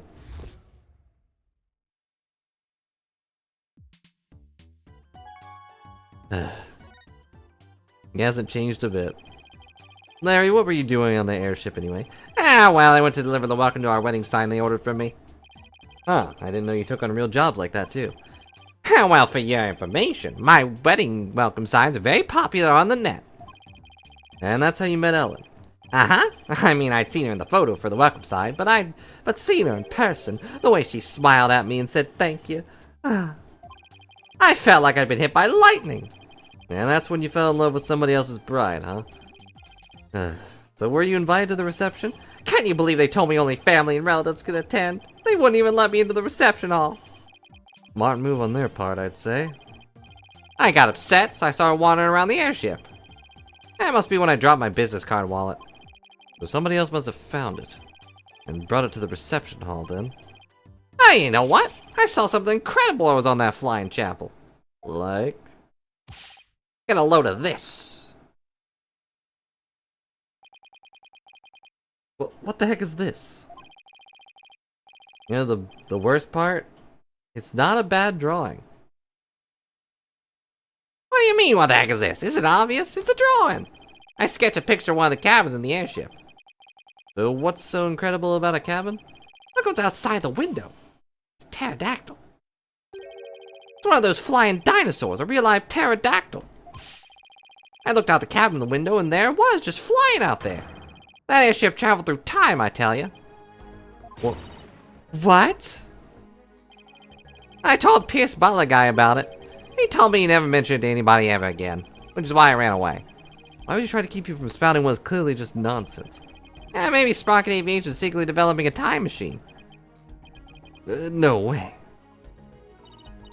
Nick, this case is totally amazing. Larry, you didn't tell Mr. Edgeworth about this, did you? Of course not. Eddie would just roll his eyes and think I was off my rocker. Well, I didn't even tell him I was wandering around the airship. I told him I met Allie at the mooring dock and we ran away together. Yeah, I can see Edward's eyes rolling right out of his head when he heard about this. He's definitely gonna yell during the case, or during the trial. But Larry also experienced the time slip somehow. But how is that possible? Hey, Nick. I'll be taking my card wallet back now, if you don't mind. Can we see what's inside? Swipe back by Larry. Ah, yeah, this is for you. What is it? It's a picture of the hold. Took it when I was wandering around the airship. See? There's Ellie right there in the middle. The hold? Yeah, see, it's right here on the diagram. Ta-da! Okay, and so now I know where the hold is, but what was Ellen doing there? Ah, they were using it as a prepping area for the reception. I see. And around when did you take this? Ah, before the reception. Took while Ellie was getting everything ready. Those were taken before the incident occurred. I don't know if it'll be of any help, but thanks for this anyway. I'm sure it will. You wouldn't have it if it wasn't useful. By the way, Larry, I heard that the door to the hold is controlled by a security system. How'd you get in there? Ah, that's a trade secret. I can't tell you. And the hits just keep on coming. Where are the Cyclops? Well, I guess that's basically a wrap of the investigation. Not quite, Nick. I want to meet Ellen, too. Oh, that's right. You haven't met her yet, have you? You'll get along. Alright, let's head over to the Tendon Center then so you can say hi. Bye, Larry. I tentatively leave you on your own.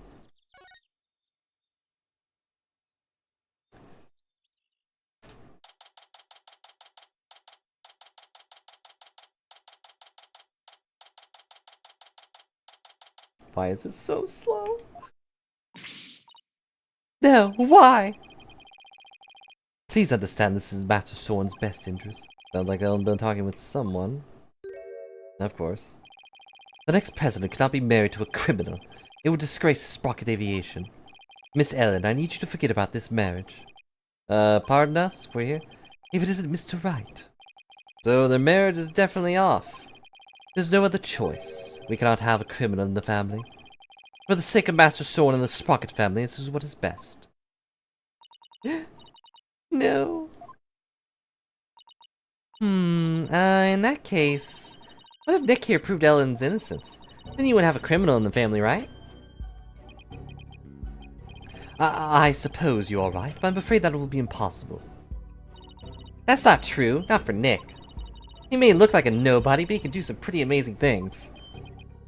I don't take cases on lightly, so rest assured I'll prove her innocence. I don't know, at this point isn't Phoenix kind of a legend? Mr. Phoenix Wright, I understand your name is quite well known in the Jisser world. For better or worse, for worse. Pierce, I want you to promise me this. If I can prove Ellen's innocence, then you won't stand in the way of Soren and Ellen's marriage. Very well. But not even the most talented lawyer in the world can change reality itself. Well, you haven't met me.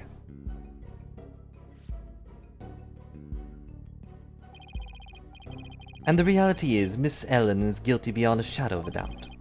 I believe that's where you're wrong, Pierce. I'm clean. I swear I am.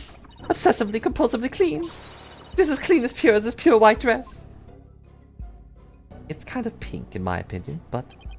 Fine. You have my word, but you will be the one to regret this promise. Now, if you will excuse me... Now I have all the more reason to win this case. Ellen, we finished our investigation, and we'd like to talk to you about what we found.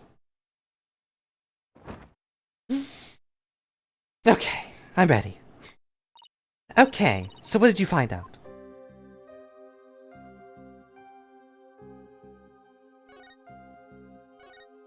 Investigation results. In the course of our investigation, we heard that you had been seen standing in front of the victim with the murder weapon in your hands. Ow.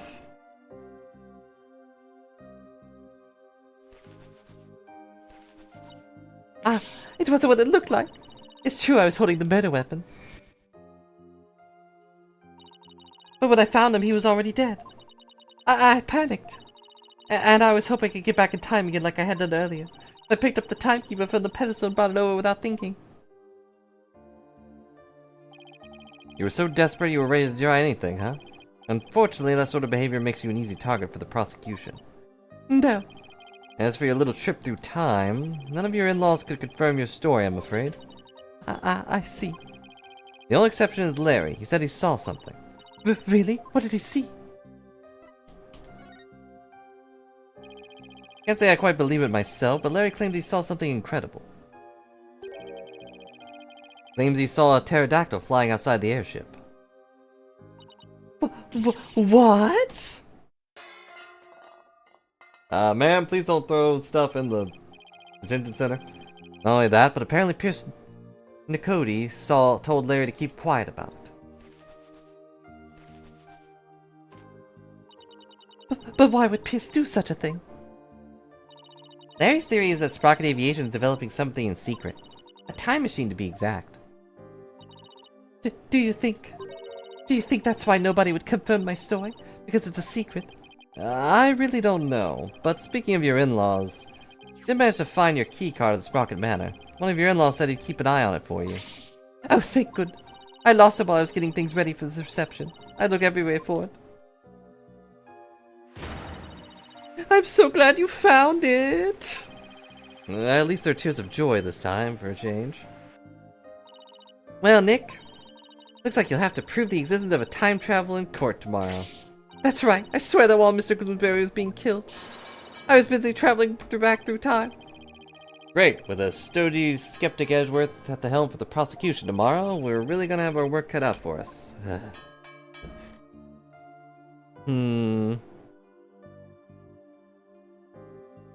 To be continued.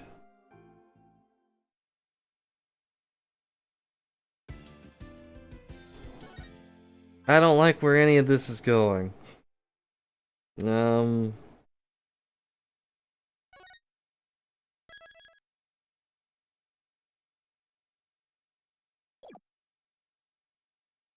Oh boy, do I love time travel. But it's okay, it's not real.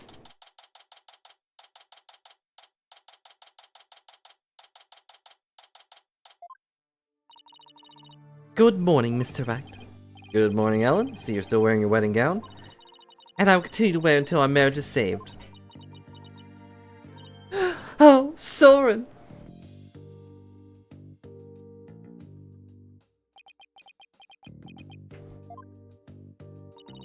Do you think he came to see how she's holding up?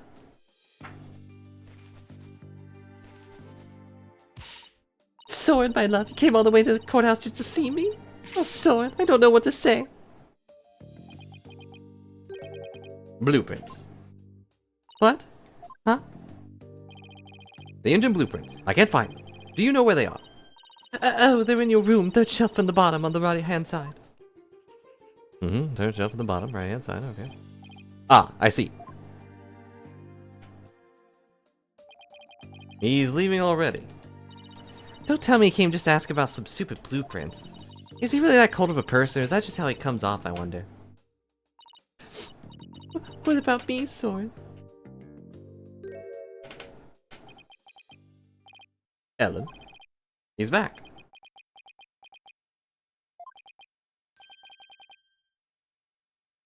Come home soon. I'm lost without you.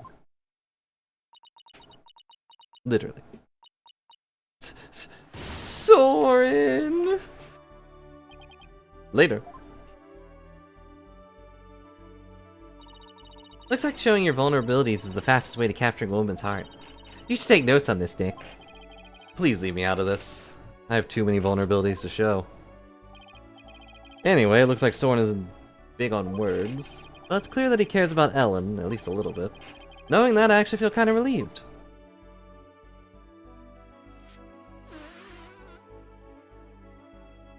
I feel like he meant that kind of literally, though, and not in a love sense. I don't know. Mr. Wright, I just absolutely can't be found guilty, you hear? Don't worry, I'm gonna do everything I can to prove your innocence. Thank you, Mr. Wright. Trial's about to start, sir. Man, even in the DLC, we don't get real bailiffs. Yeah, I'm still upset. Edgeworth. Knowing him, he's not gonna yield an inch. Not even a centimeter. So I just gotta fight with everything I've got and save Ellen. Squeak, squeak.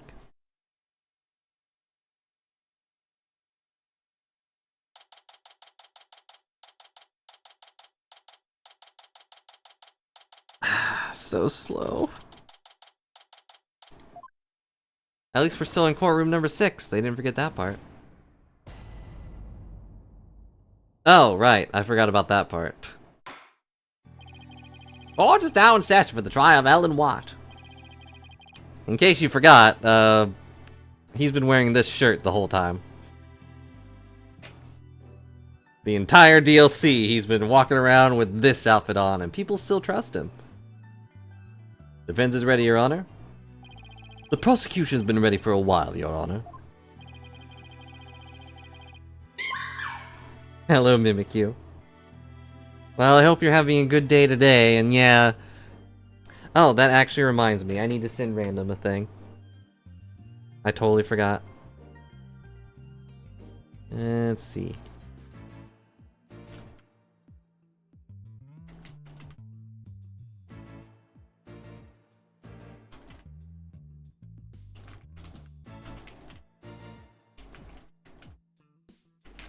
Here we go.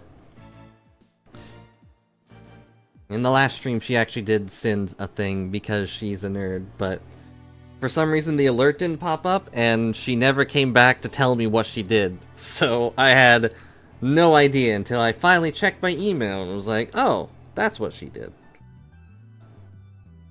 So she must have been pretty upset though, because there was a thunderstorm going on for like an hour or two that was shaking the entire house, and then it just disappeared. So, seeing so many familiar faces gathered together like this, I feel as though I'm at a grand reunion. Am I a time traveler? Makes me want to go out for dinner and for a drink, and reminisce with all of you.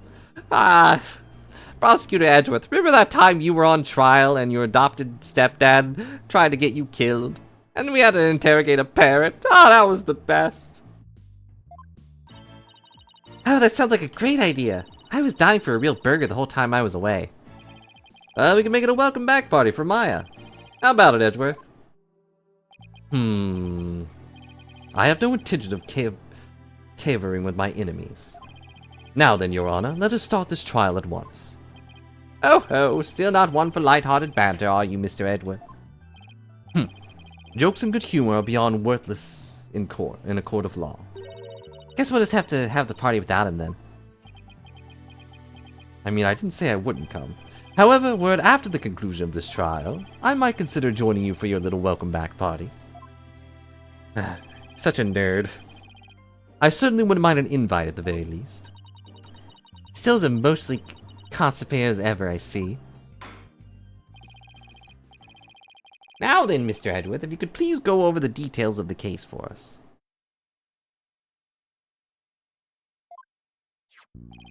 The victim was Dumas Gloomsbury, because he's doom and gloom, a servant of the Sprocket household. He was in attendance at the wedding and reception that occurred from 7 p.m. to 10 p.m. Mr. Gloomsbury apparently felt some animosity towards Ellen Watt, and so, a bit after the reception ended at 10 p.m., he assaulted Mr. Watt with the intent to kill her. The defendant fought back and ended up killing Mr. Gloomsbury. In other words, it was justified self-defense, correct?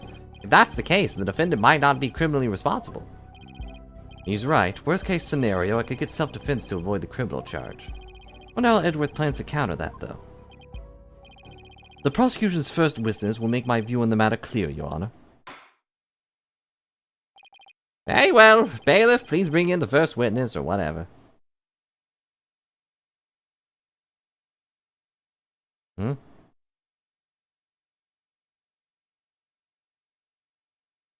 It's Emma.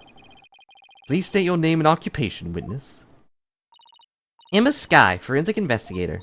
And I'd just like to say, sir, that being on the same courtroom as you is a great honor. Not gumshoe at all. Oh, that's right. You're a fan of Edgeworth, aren't you, Emma? We're good friends and all, Mr. Wright. But just this once, I intend to faithfully and fully testify for the prosecution. And I do mean that wholeheartedly. I expect no less from you. Yes, sir. I'm gonna do my very best. Is this the first prosecutor she's gotten along with? I mean, you know, there's Mr. Rockstar, but that felt sort of neutral. Looks like you lost the popularity contest to Mr. Edgeworth, Nick, as usual. Meh, I really could care less. Besides, she'll see who's better lawyer once I win this trial. Yeah, maybe then you actually really care less. I don't think she did either, no. Now, Detective Skye, if you please.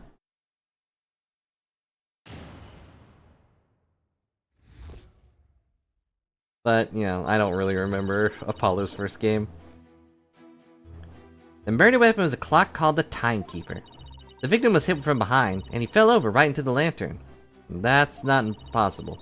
The defendant was spotted then standing in front of the body holding a murder weapon. The victim was struck twice, by the way. That's important. He was struck twice? That's right. There's no mistake about it. The first blow was to the back of the victim's head.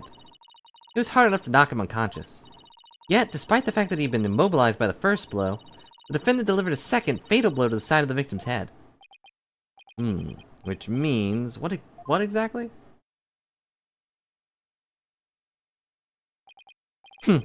I figured it would go right over your head. Perhaps you need to get hit twice with it.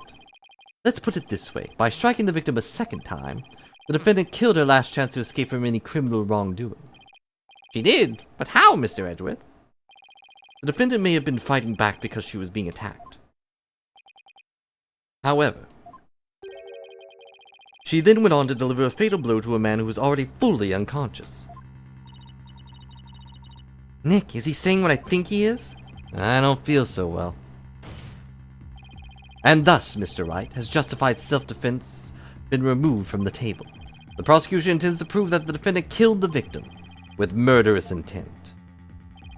Allow me to belatedly submit the victim's autopsy report. It will not be updated. But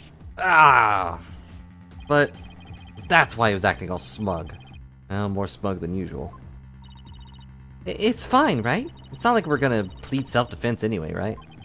Right, but now the judge has a negative impression on Ellen.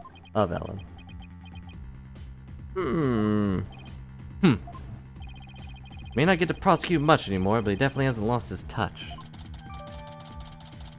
As the chief prosecutor, shouldn't he be in, like, all the big cases?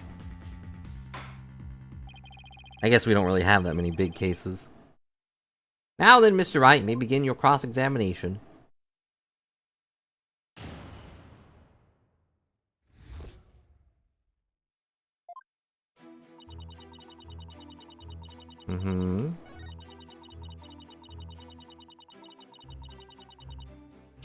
This one seems wrong. Defendant was fighting back against the victim, right? If so, wouldn't she have hit him from the front, not from behind?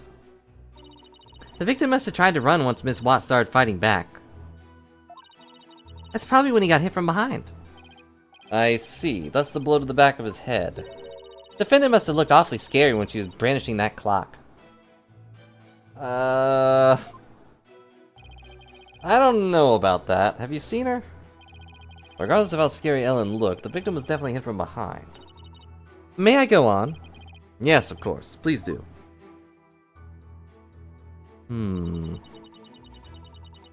Bennett was spotted then, standing in front of the body, holding the murder weapon. But that's only because she was so panicked when she found the body.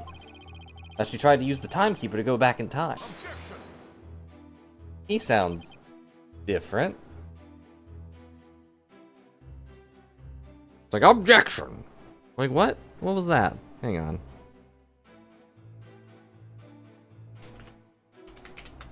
Did he sound like that before? And I mean, like in the Dual Destinies, did he sound like that?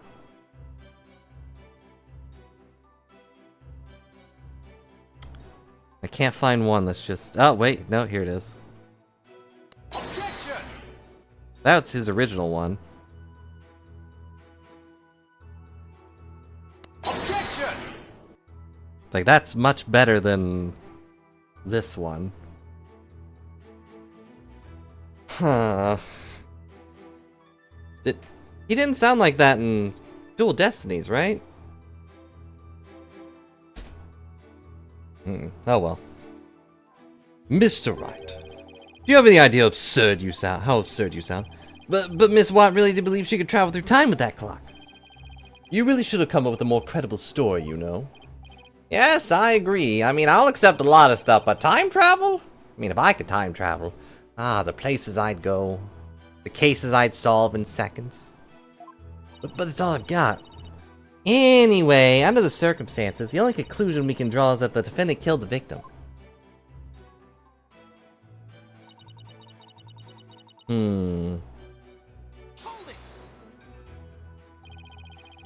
Miss Watt must have had a chance to escape after she struck the victim for the first time, so why would she stick around and hit him with such a heavy object again? Well, about that, allow me to explain. Why did she strike him again indeed? To finish off the victim, of course. This very act clearly shows she had every intention of killing Mr. Gloomsbury. Miss Watt would never do a thing like that. Then let's see some evidence that disproves my theory. Are you gonna stand there and take that from him, Nick? I can't refute his claim head on, so I have to approach it from a different angle. Well, looks like we won't be able to go anywhere until we can refute Edgeworth's claim. This is so exciting. We haven't taken on Mr. Edgeworth in ages. Yeah. Okay, Nick. Now go get him. No need to rush me, Maya. Alright, I better start by comparing Emma's testimony with the evidence we have. And look for any glaring inconsistencies.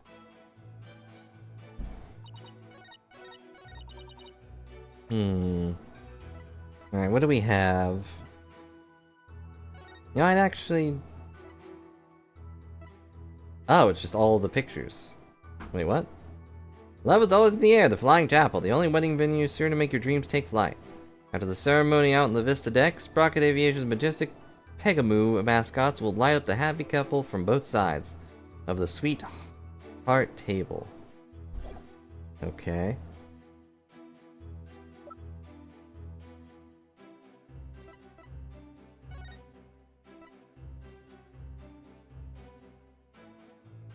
Mm-hmm.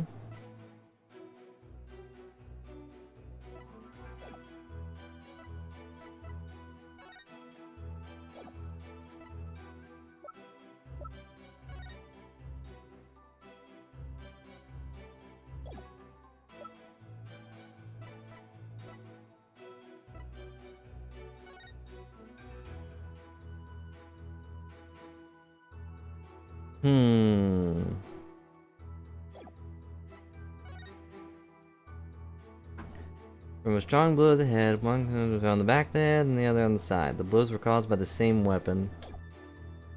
But we didn't find any blood.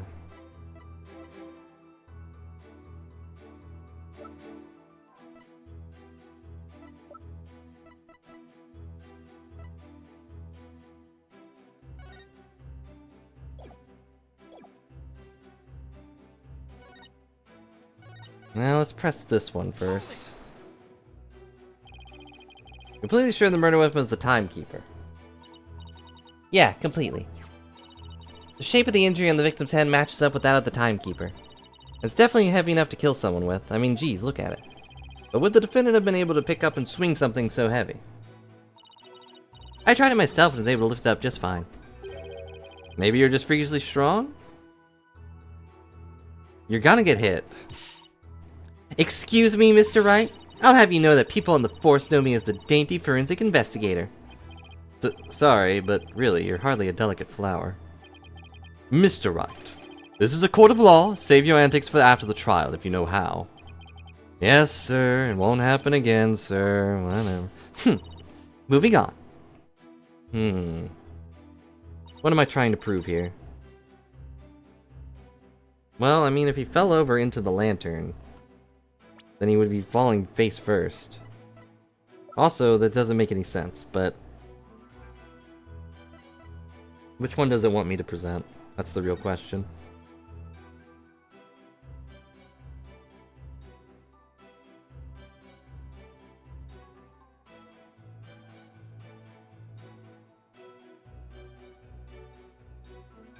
Sorry, was dying. I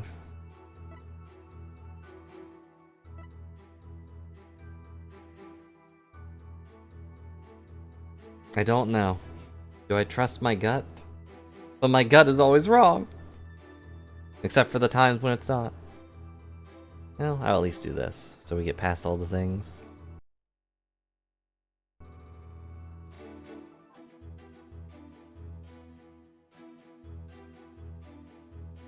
And I also did not click there.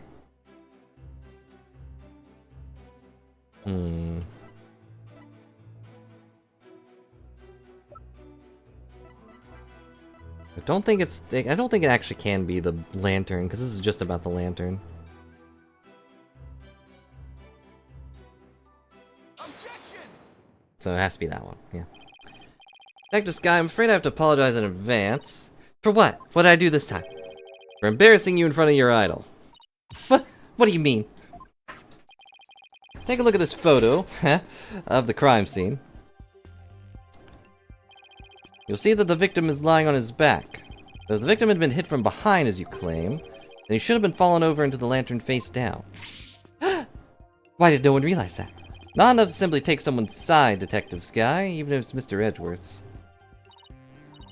Oh. There does appear to be a flaw in Detective Sky's testimony.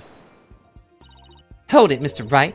Think I'm just gonna back right down, then you're sadly mistaken. You never do. Emma's unusually fired up today. Don't forget, she's in front of her hero, Nick. The Steel Samurai came to watch this trial. I want to do my absolute best, too. That technically has happened once.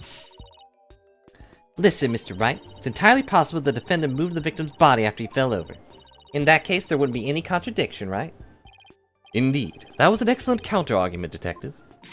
You can count on me, sir. So what do you have to say to that, Mr. Wright? Is it possible that the victim's body was moved after he fell into the lantern? No. Sorry, Detective, but there's no way the victim's body was moved after his death. Oh, really? And what makes you say so sure? One look here and it should become obvious.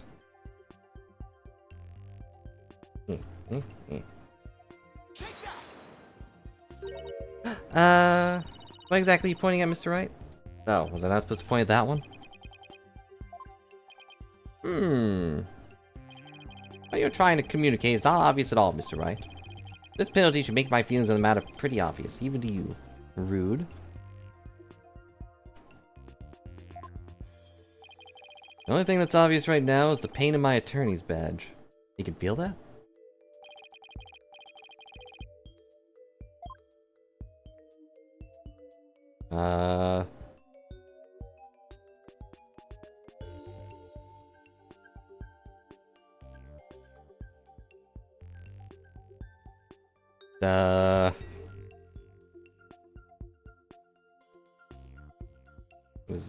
Is it this one? I mean, I figured it'd be anything that's on his body, but...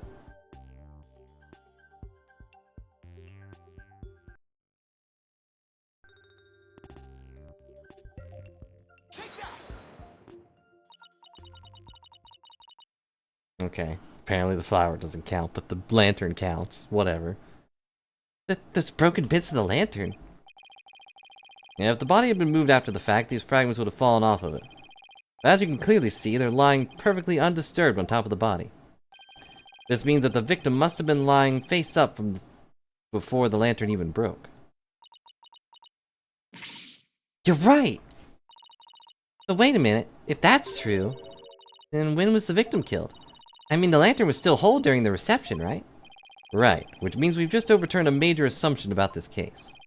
The victim was already dead before the lantern was even broken, and the body must have been inside the lantern since before the reception started. In other words, the defense asserts that the victim was killed before the wedding reception. What?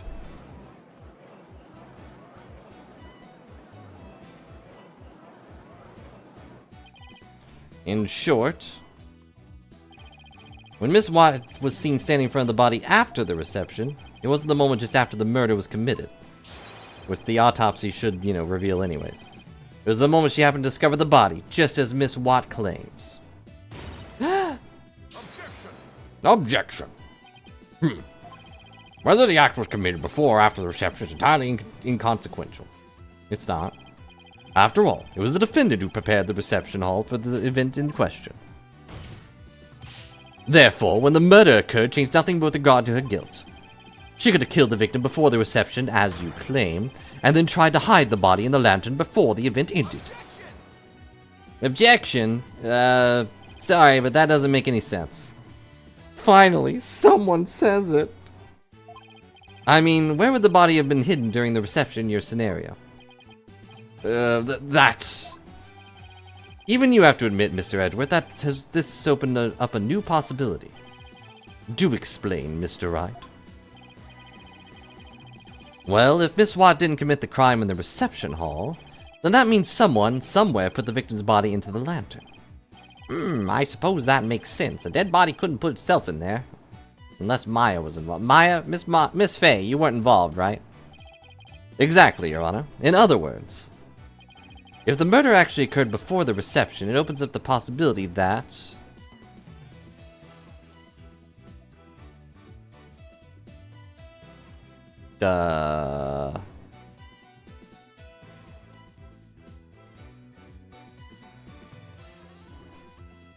I mean, two of these are...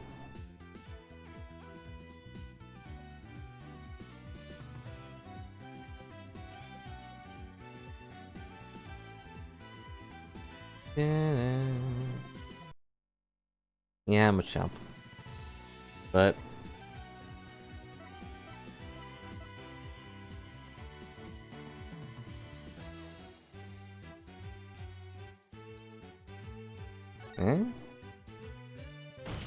Well, I already knew that.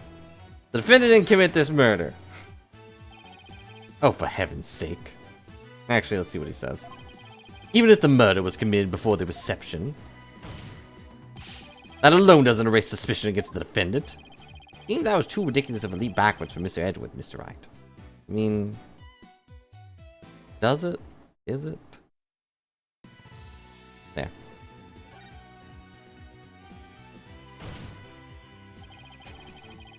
The body was hidden inside the lantern, and it's possible that the body was moved along with it from somewhere else.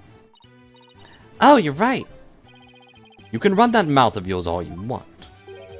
But do you have any evidence to support what's coming out of it, Mr. Wright? Of course I do. I think the answer lies in that piece of evidence, and in something that was left at the crime scene that will point us to where the victim was really killed. Very well, Mr. Wright, in that case, what proves that the lantern and the body were moved from somewhere else?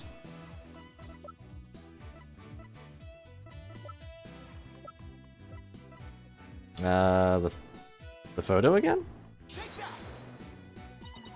The photo of the victim again? Yes. Now I point at the flower. I'd like for the court to focus on this thing right here. I don't like the flower up there though, so I'm gonna go for the one on his pants, if I can. Flower petals, Mr. Wright? Really? These petals are from a kind of flower that were not present in the reception hall. That means they must have gotten in the lantern when it was somewhere else. And just where do you propose this somewhere else to be, Mr. Wright? I propose this piece of evidence will tell us where the flower petals came from.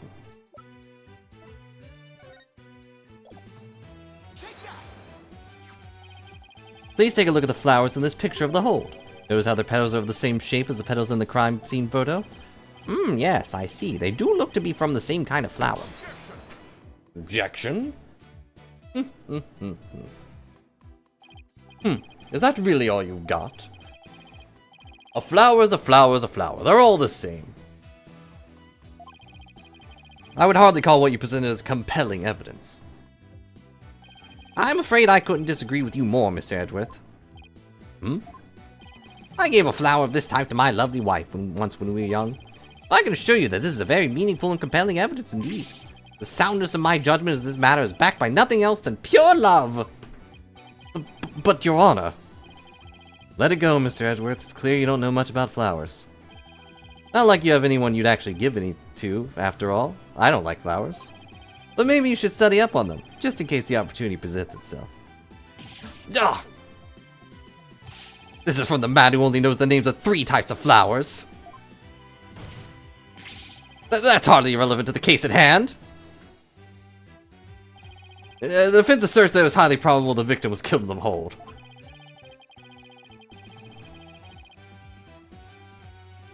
He sure did, Mimikyu. This entire case has had a lot of that so far. Just, wow, Phoenix, you sure have no one to give flowers to. It's a good thing you're never gonna get married, huh? Wow, Edgeworth, you don't have anyone to give flowers to. Say, oh. Why did they keep pointing this out? If the body was placed in the lantern, then moved to the reception hall for some reason,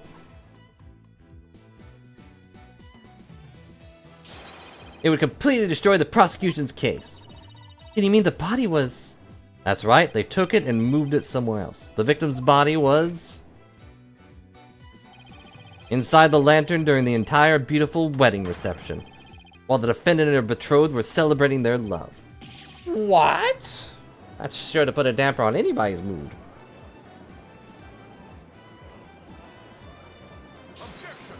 Objection.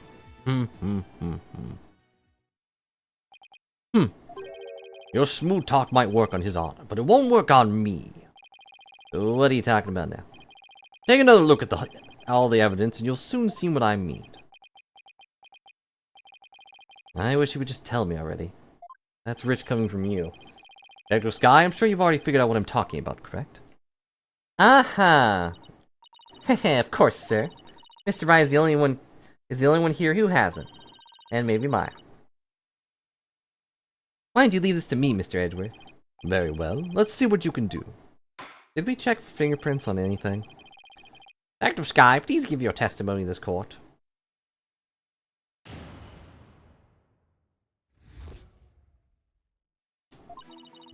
The victim could not have been killed before the reception. The autopsy report states that the estimated time of death was after the reception.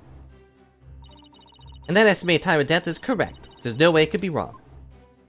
Why not? It's clear Mr. Glueberry was killed after the reception. That completely contradicts your claim. I guess so.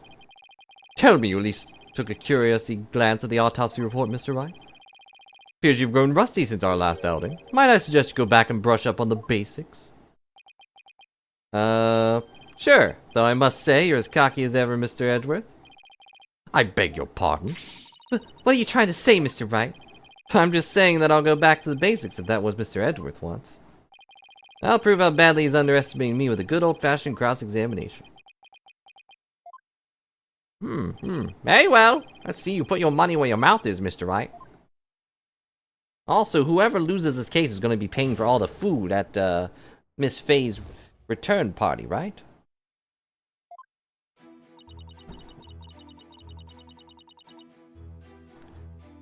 Why not? Yeah, Edgeworth can update this. Sound pretty certain. You must have some kind of grounds for making that claim, right? Of course I do. And you're gonna feel silly when I show you what they are. Ready? Feast your eyes on this! The autopsy report states that the estimated time of death was after the reception. That doesn't really mean anything, though. 10 p.m. to 1 a.m. It's not like they've ever been wrong before. I've read the autopsy report too, you know. Then you don't need me to explain it to you, right? How there's no way the victim could have been killed before the reception, I mean. Detective Sky, I think you've overlooked something big. I have? Why don't you take another look at the evidence? But I've already looked at all the evidence, and quite carefully too, I'll have you know. Detective Sky, do not be taken in by his verbal antics. He is simply bluffing, as always. Right, sir. Could someone tell me what Phoenix knows? Is it possible the culprit did something to obscure the real time of death? No, not in this case. There was no snow or anything to keep the body from decomposing. There's no fridge in that airship big enough to fit a body into. So you've already checked into that, I see. That comes down to the estimated time of death, doesn't it? Couldn't the killer mess with the victim's time of death by keeping the body on ice? Yeah, if they had the means to. Prosecution is treating the estimated time of death as an absolute. But is it really? I take it you don't think it is, huh, Nick? In that case, we're gonna have to find a way to convince them otherwise. Yeah, there's gotta be a way somehow. Okay.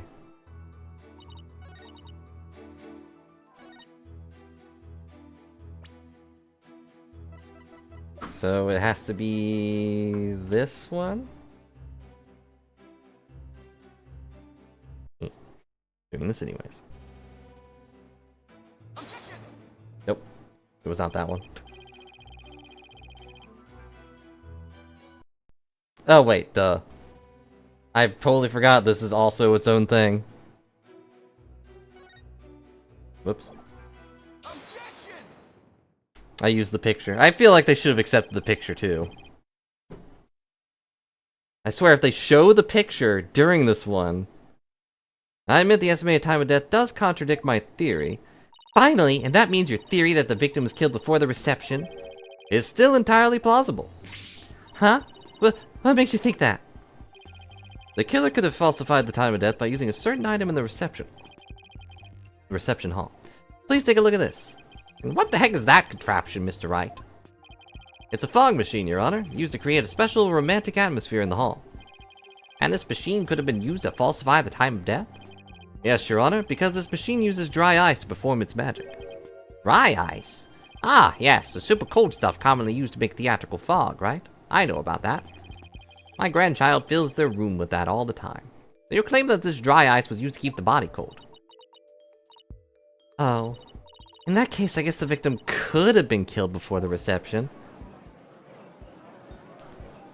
Phoenix also seems unusually on his game. Order! Why order in this court? Well, Mr. Edgeworth, what do you have to say about this development? That the victim was killed in the hold before the wedding reception? The prosecution acknowledges the possibility of this claim. Now we're getting somewhere. The prosecution would also like to thank you, Mr. Wright. Huh? For what?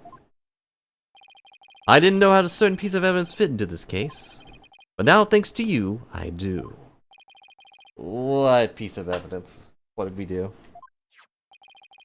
To get into the hold, one needs a key card like this one. And here we have a record for those who entered the hold with such key cards. Edgeworth isn't gonna like this. The times aren't specified, but these are the last 3 entries the day of the murder. And as you can see, the last person in the hold that day was the defendant. What? Oh, wait, no, I already know about this. The one that moved the body out of the hold must have been... That's right, it was none other than the defendant.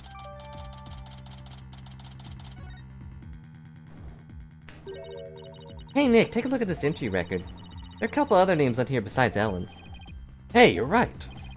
According to the entry record, Mr. Edgeworth, Pierce Nicody had also gone to the hold. Isn't it possible that he could have been the culprit? Objection. Sorry, but Mr. Nicody was escorting a few of the guests at the time.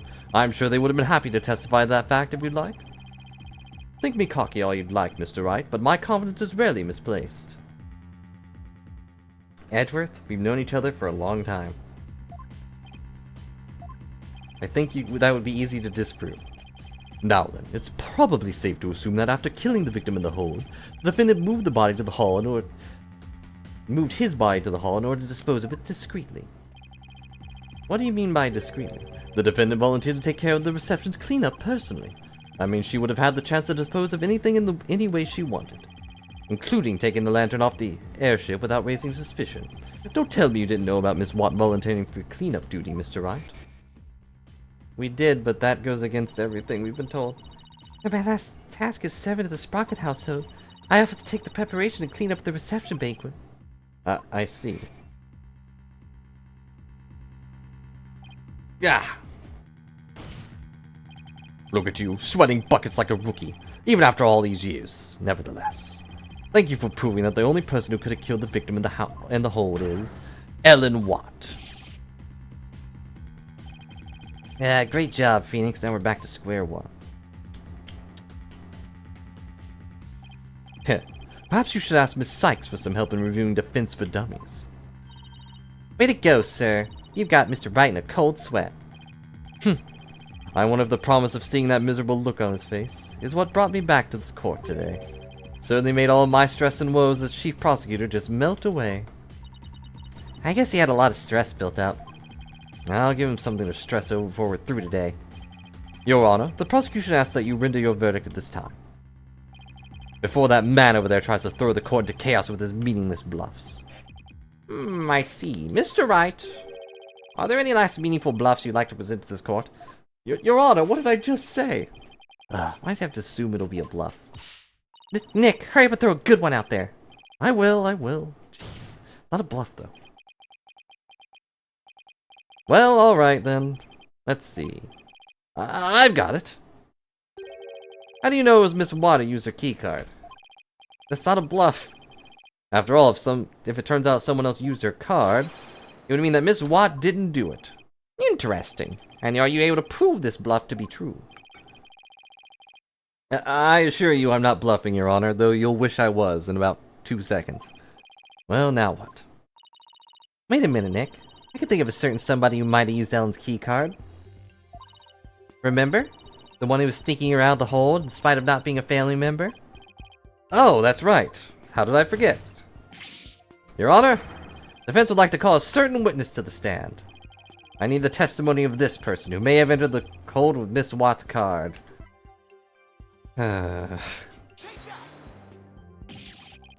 That's your witness? Please tell me you're bluffing. Are you saying that numbskull was on the airship? He never breathed a word about that to me. That's not surprising, because Mr. Nicody told him to keep quiet about it. But Mr. Butts himself admitted it to me. Claimed to have found a way to sneak into the Flying Chapel's hold to see Miss Watt. This photo he took and gave me as proof. Then it was he... Was it he who moved the lantern with the body inside to the reception hall? You know as well as I that with him, anything is possible. And this was one possibility we should definitely look into. I can't believe this. And yet I have to. What in the world is he doing mixed up in all this? Come on, Mr. Edworth. Remember what we've been saying since elementary school? When something smells, it's usually the butts. Exactly. Gah, that Larry, he'll pay for this. He's not invited to the party. Well, if you want to extract your payment now, he's right up there in the gallery. Yikes! Bailiff, seize the witness before he makes a run for it. Ah, why does this stuff always happen to me? Sorry, Larry, but you brought this on yourself. Let's break for a 15-minute recess. I asked that both sides prepare for the next witness's testimony during this time. I know I need to.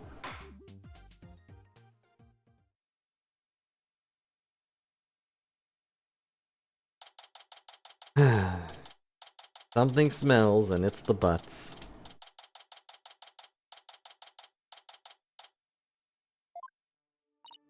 Wow, it's been a while since I've had this much fun and excitement. I mean, the last 2 trials I've been involved in, I was kidnapped, or channeling a spirit, or, you know, convicted for murder I didn't do. Face off against Mr. Edworth, a harrowing tightrope with walk for the defense. Oof, I'm exhausted already. Boss, I'm here. I'm here for moral support.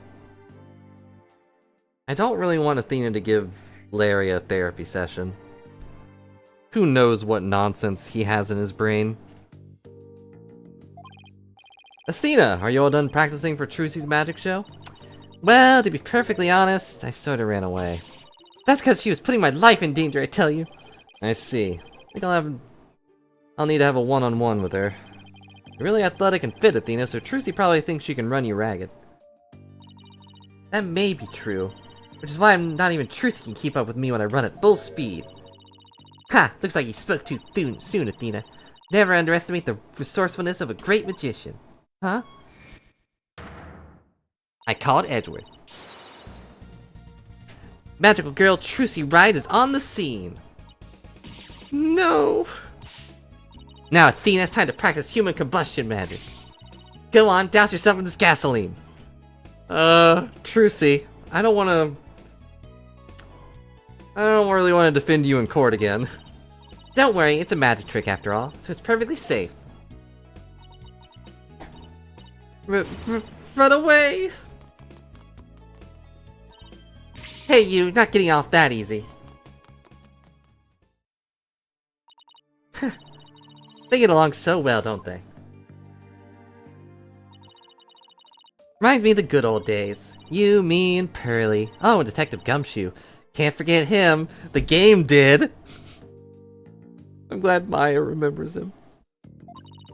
We had all kinds of fun at the crime scenes back then, remember? Leaving me to do all the serious investigating, as I recall. Court will be back in session, Mr. Wright. Right, thank you. So Larry's the next witness, right? Can't wait to see what happens. Sadly, I can already imagine it. A lot of tears. A lot of tears. I can't believe they mentioned Gumshoe and they're not even gonna bring him back.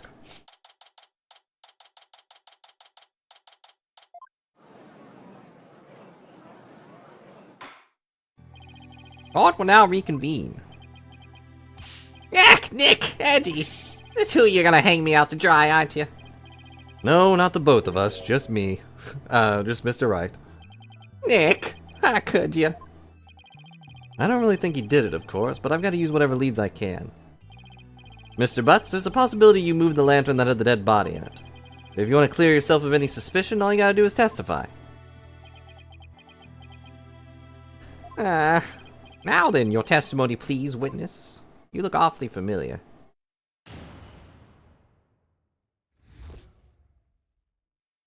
Nick is a jerk face. Nick, you big fat stinking jerk. How could you doubt your best bud? We know each other since elementary school. Well, get this, pal. Our friendship's over.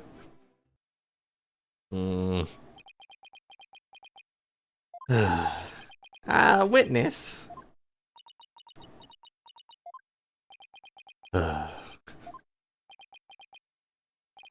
Well, go on ahead, Mr. Wright. It's all yours. Why me? You're the one who called him to the stand, so it's your responsibility. What is he, a dog? Thanks, old chum. Hey, you showed me a little respect, even just a shred.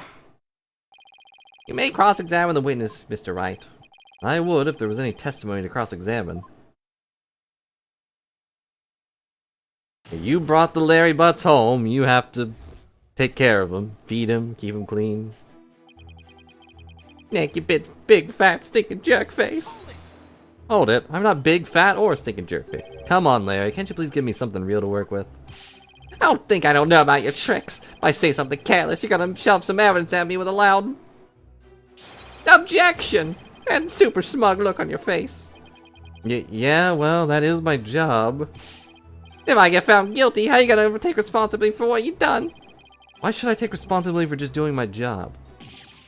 You heartless jerk. Don't you have any compassion for me? About as much as I do for anything else, I guess. We know each other since elementary school. I'm sorry, Mr. Butts, but if it wasn't Miss Watt that entered the hold with that card, then you're the most likely suspect. Nick, are you seriously doubting the innocence of your childhood friend? Well, technically, yes. But it isn't personal, I assure you. Slightly personal. Oh, a true fan would believe in me no matter what. Can't you see my tears? Don't they mean anything, do you? Nick. You don't really think you can cry your way out of this, do you? Okay, fine. In that case, Edgy. Get this, pal. Our friendship's over. Larry, listen to me. Shut up. I'm not talking to you anymore. This is getting us nowhere. Come off it, Larry. If you don't quit fooling around and start testifying, Miss Watt will be found guilty. For real? If no new information comes out of this cross-examination, then yes, Mr. Butts, for real. Not that I would have a problem with that myself. Come on, be a little nice. Larry, just tell us the truth already. Did you or didn't you go into the hole and move the lantern up to the reception hall? I never moved no bitty bull lantern, I tell you. Bull lantern? What? Did I say something weird? You told me that you didn't attend the wedding reception. Can you believe they told me only family and relatives could attend? They didn't let me into the reception hall. Yeah, so what? Then that's odd. No one in this courtroom ever mentioned the gender of the lantern that was moved. How could you know it was a bull lantern? You didn't actually have to go to the reception to know that. Anyone could tell there were two pegables looking at the Flying Chapel's pamphlet. All I can tell right now is there's a strong scent of bull in the air here. Oh, jeez. Please add that last statement to your testimony, Mr. Butts. Anyone could tell that there were two pegables by looking at that Flying Chapel's pamphlet. No, you couldn't.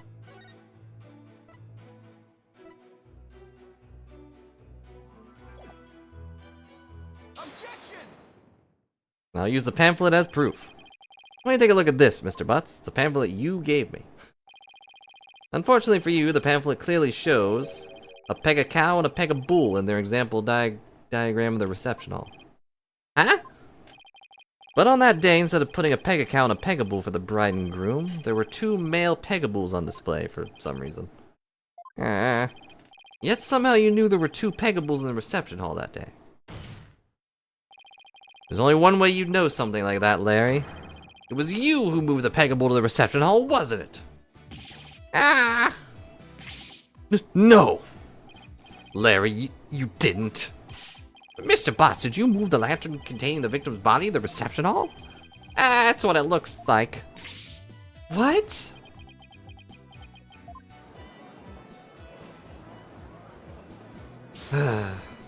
Hold it, wait, Nick. You don't think I'm the murderer, do you? Maybe you and Mr. Gloomsbury were fighting over Miss Watt and you ended up killing him? Maya, not you two. Look, I did sneak into the reception, but that's as far as I went. You know me, I wouldn't hurt a fly. You snuck into the reception? Yeah, sure. But some of the Sprocket men caught me and locked me up in one of the cabins. It was pretty awful, actually. That's when I made that drawing of the pterodactyl I showed you, Nick. Ixnay on the Aerodactyl, Larry? Mr. Wright, not even you would take this farce that far, would you? I mean, come on. You have standards. We are talking about Larry. What do I do? Do I accuse Larry of being the true culprit?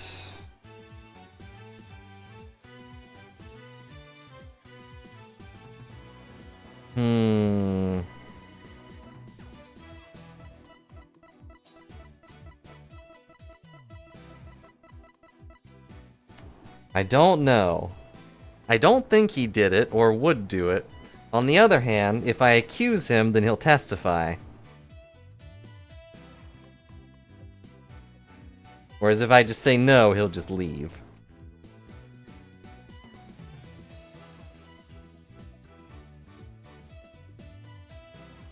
Eh. I guess I have no choice but to accuse him. Wait a minute. But Larry didn't have any reason to kill Mr. Gloomsbury. No, you're right, Mr. Edgeworth. Alright. No damage popped up, so I assume my choice didn't matter. No, you're right, Mr. Edgeworth. Mr. Butts didn't have a reason to kill Mr. Gloomsbury. He might have had an imaginary reason to kill Soren Sprocket, sure, but not Mr. Gloomsbury. After all, he did steal Mr. Sprocket's bride and tried to elope with her. Just because I tried to steal someone's bride doesn't make me a murderer! I believe you, Larry, and I don't think you killed anybody either. You would never do anything like that. Nick, oh buddy, old pal. I knew you'd come through for me. Funny that, considering you sworn testimony just now that we're through. Mr. Butts, it's time you told this court the whole truth. And nothing but. Understood. Alright, fine. It's just like Nick said, I'm the one who moved the lantern.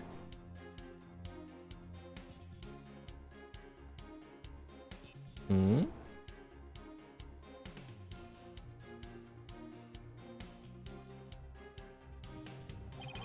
I was poking around the reception hall for the main event and saw the lantern was broken. There was a note on it that said, exchange with the one in the hold, Ellen. So I decided to do Ellie a favor. Uh-oh. Suspicion is back on Ellen now. So you switched the lanterns before the reception, did you? And that means the victim really was killed before the reception. Ta-da!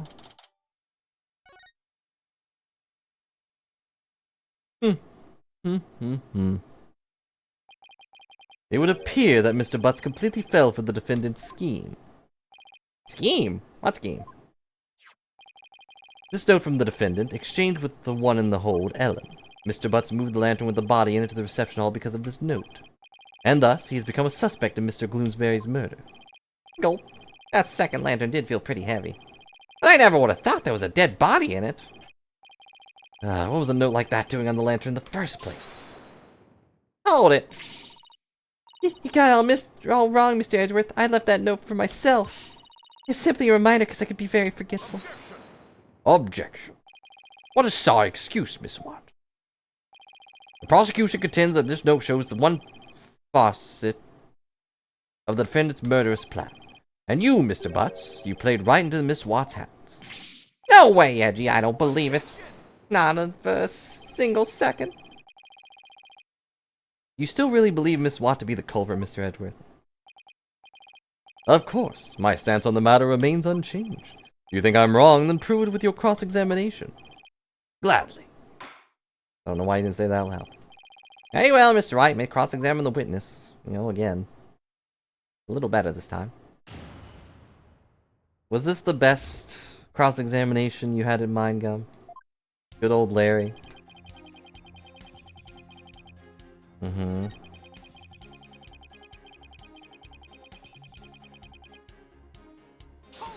No? Well, that's good. Lantern you swapped out was a female Pegamoo, a Pega cow, right? Yeah, I guess. Why did you replace the female lantern with a male one? Because I was too busy trying not to get caught. I didn't have time to check for little details like that. If you didn't want to get caught, you could have just left well enough alone, you know? Whatever. Anyway, when I took a look at the broken lantern, I saw... there was a note on it that said exchange with the one in the hall. Alan. Nick is a jerkface was pretty good. That note wasn't addressed to you, was it? Well, I guess not, but how could I let my dear sweet Ellie do all the hard physical labor on her own? Precisely that thought process that constantly gets you in trouble, Larry. Aside, this is my big chance to show her how much I cared about her. This person I literally just met.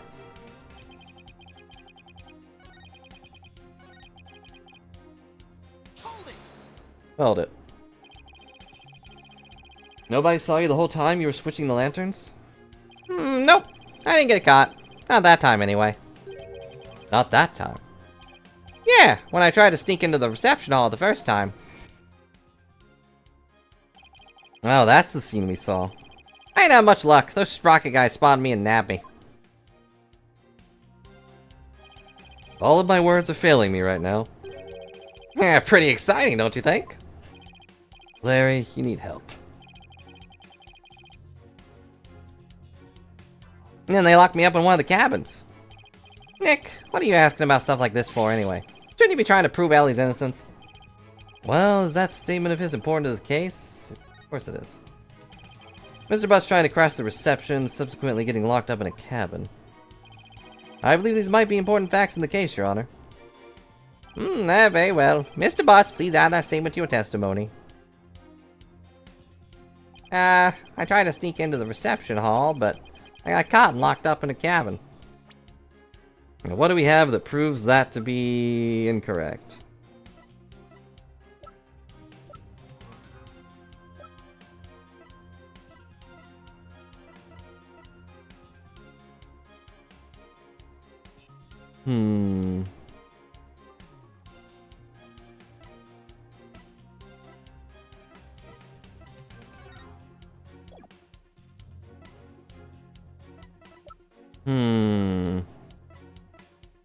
The pamphlet again?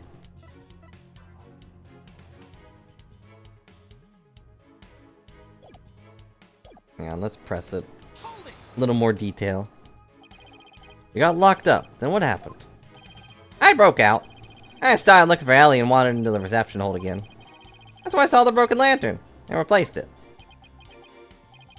Even after they caught you and locked you up, you still went looking for Miss Watt? But, hold on a minute. What is it, Nick? Maya, doesn't something seem weird to you? Larry's saying you replaced the lantern after he broke out of the cabin. That's right. Oh, wait, huh? You're right. It doesn't make much sense, does it? Mr. Wright, have you found an inconsistency with the witness's statement? Yes, I believe so, Your Honor. Well, apparently I had to press it. Mr. Butts moved the lantern after he broke out of the cabin, but that contradicts with this. Uh,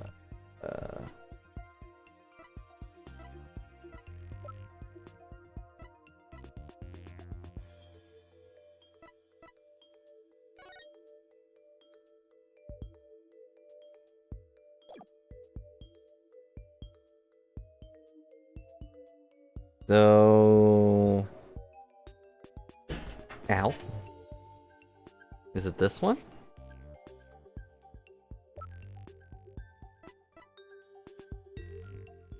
This is before he got caught, right?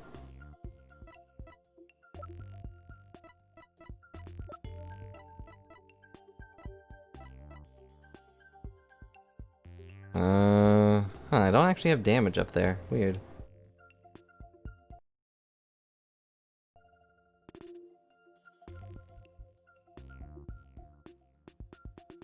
I guess it's this one. It's the only one I can think of. What sense does that piece of evidence contradict with the statement? Doesn't contradict it at all, does it? Indeed. Okay, apparently I was wrong. Oh, don't mind me, Your Honor. Just like I made a teeny mistake, that's all. Just, don't worry about it. Go back.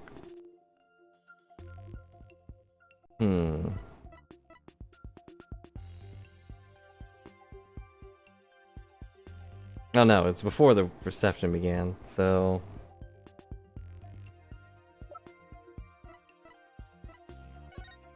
So I will count that as a hit, I guess. You wheeled it from the hold.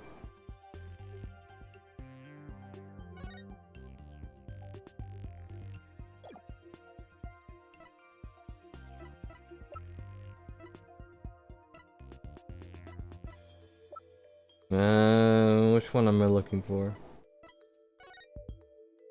The pterodactyl, of course.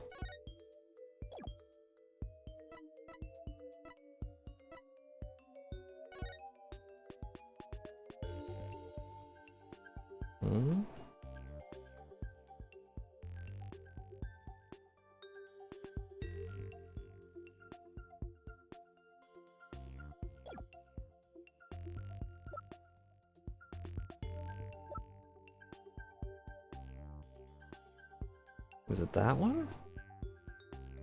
I don't know which one I'm going for yet. Thinking. He moved the lantern after he broke from the cabin, but that contradicts with this.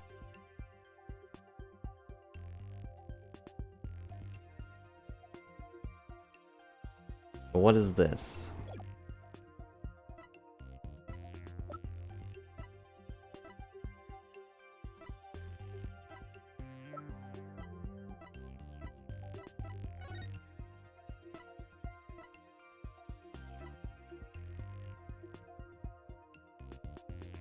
Oh, I just noticed there's a lift from the hold to the Vista deck. That seems suspicious.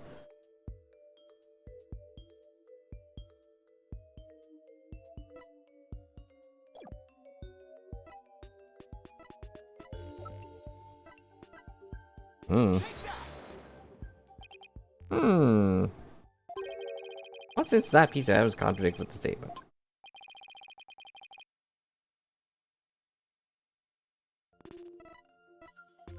Gonna try everything, because I have no idea at the moment. I'm sure it'll be obvious once I say it, but...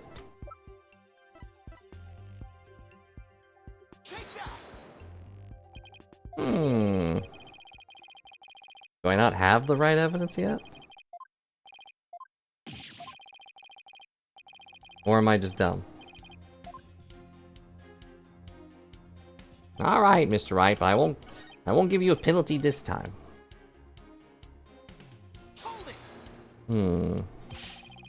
Why didn't you tell us that sooner? Because I knew you guys were gonna be suspicious of me, that's why. We're suspicious of you now because you tried to hide it. My thoughts exactly, although honestly I'm always suspicious of you. Heh!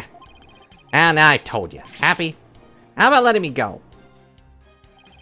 No, not yet. I need you to stick around to sort a few things out. Ah, fine.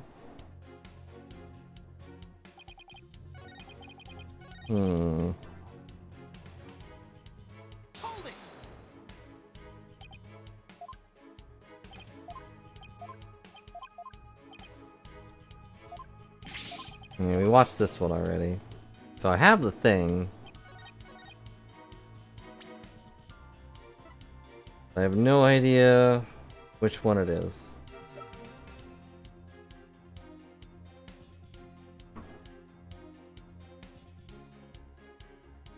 I guess it is just the thing that he did it before it began, but feels weird to present that.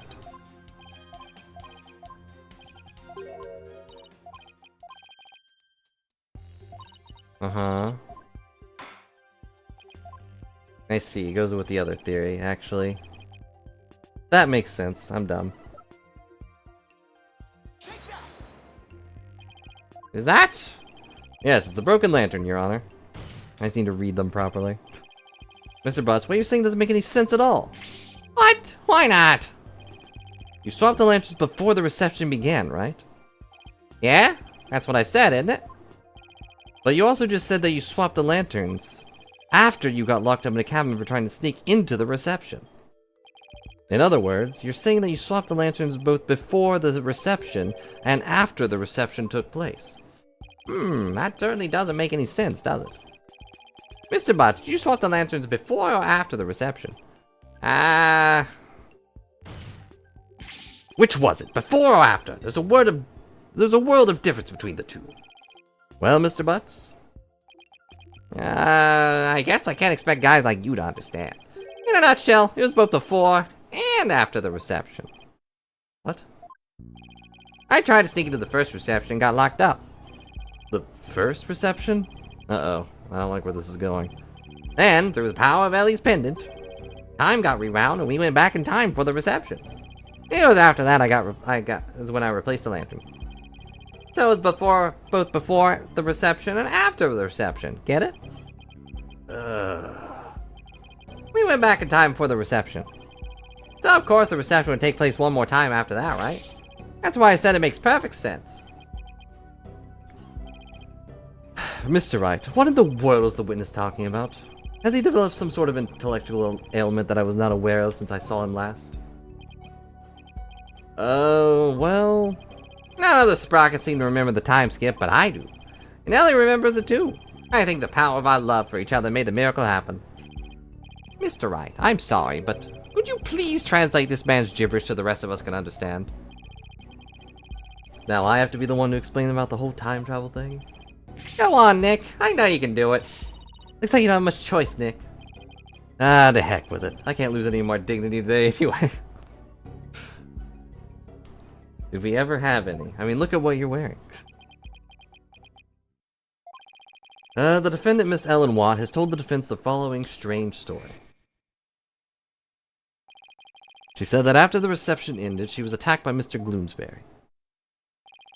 She claims that, as she was being assaulted, she made a wish upon her pendant. Please take me back to that blissful moment. In doing so...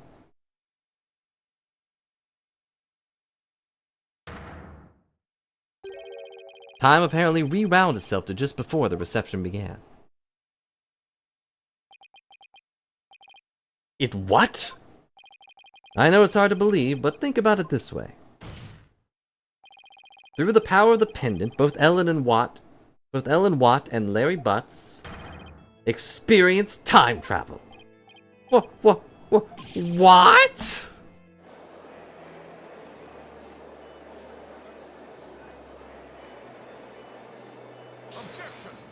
Objection. What? What absolute rubbish. Mr. Wright, I've heard my fair share of your nonsense over the years, but this takes the cake, and it probably ate it too.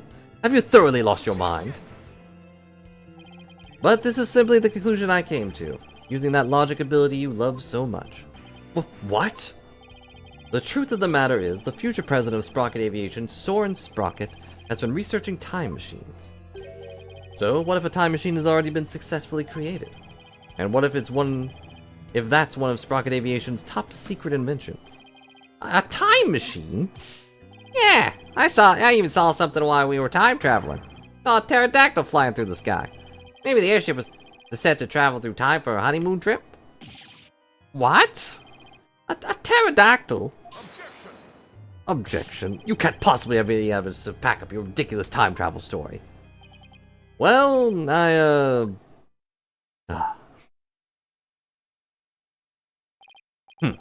As I thought. In any case, I now have the evidence to prove that you're no more intelligent than Larry. Hold it! Not so fast now, Eddie. I'm not the same old Larry you used to know. Look at my jacket. Oh? You want evidence? I got your evidence right here. Here's a photo I secretly took at the first reception. What? Why didn't you give this to us earlier? Larry, I can't believe you! No, well, anyway, good job. No, wait, I can totally believe you. If we compare the photos of the first and second receptions, we can find a difference. Then we'll be able to prove that the reception was held twice. But do you really think such a difference exists? Yes, Your Honor. I just need some time to find it for you. This is preposterous. Hey, well, please show the court what is different then.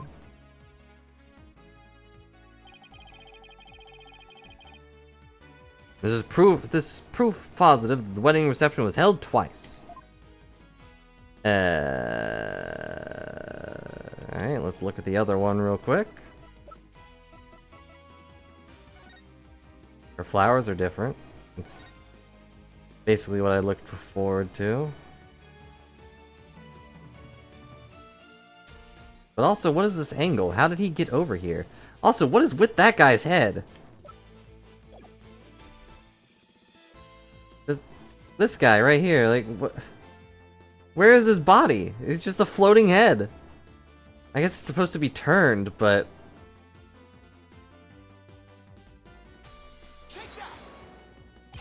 It's super creepy. Please direct your attention to Miss Watt's bouquet of flowers. The photo her in-laws took, the defendant is holding a yellow bouquet.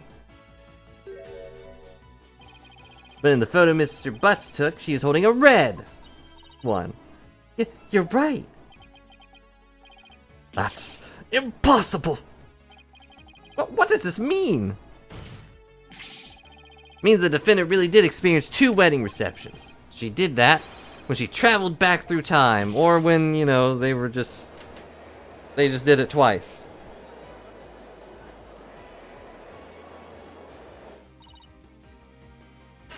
Nick, you did it! You proved Ellen's time travel story to be true, kind of.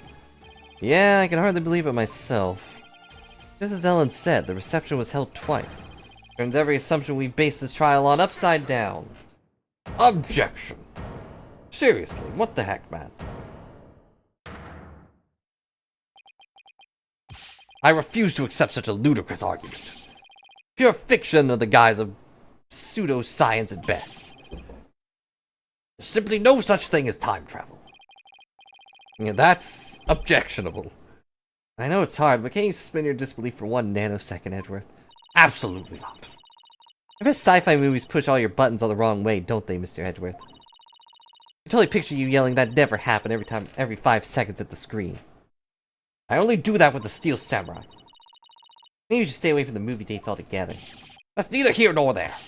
Real life we're talking about. But the proof is clearly shown in the 2 photographs. Ah. That's right, Mr. Edgeworth, no matter how you... Okay. Objection. Fine. I'll entertain your absurd delusion, if only to demolish it before your very eyes. What? Let's start with this then, shall we? There's one thing your time travel theory fails to explain.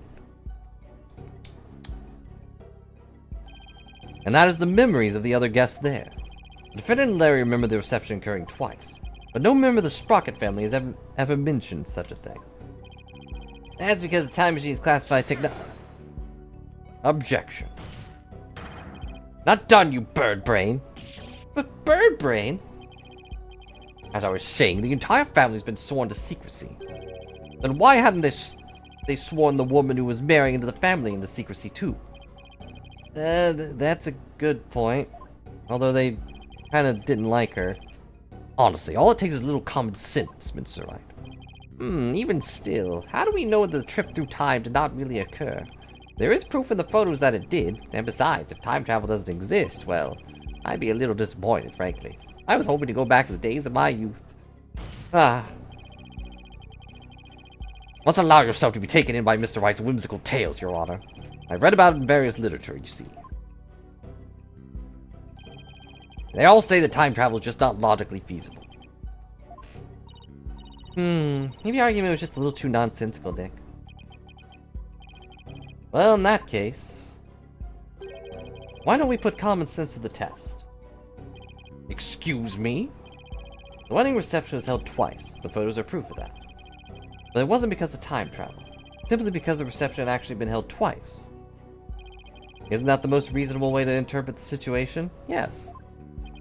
Would you care to elaborate, Mr. Wright? If time travel doesn't exist, then there's only one way to make sense of what happened. Somebody must have orchestrated this strange phenomenon, and that somebody is... the gods! The gods themselves have devised this entire ploy to kill Gloomsbury. Like, what did he do?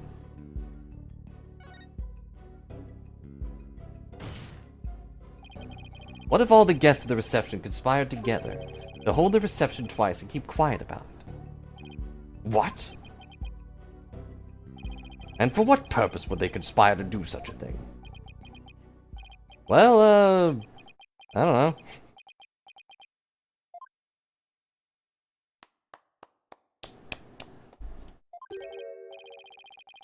Haha, a brilliant deduction, Defense. Clap, clap. I can tell that you're not a renowned lawyer for nothing. I must say, I underestimated you. How so, Mr. Ducote? You have managed to name each event precisely as they happened. You revealed it all to the light of day. Then that means... it was us. We orchestrated the whole thing. Yes, the reception was held twice. But not because of time travel, no. We simply held it a second time. What? Why? Why would you do such a thing?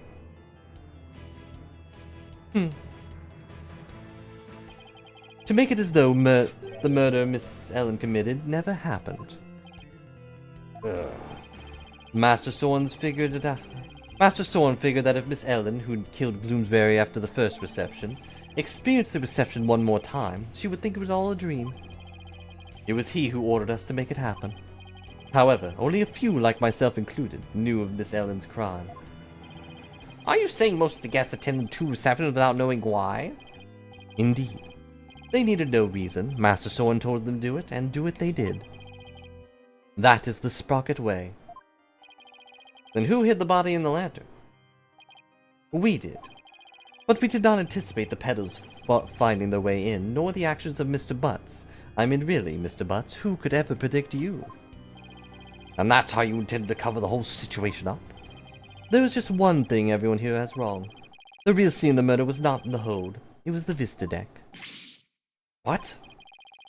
Then Miss Watt's recollection of the events must be correct. I admit we tried to cover this incident up, but the fact that Miss Ellen killed Gloomsbury is undeniable. This is quite a turn of events.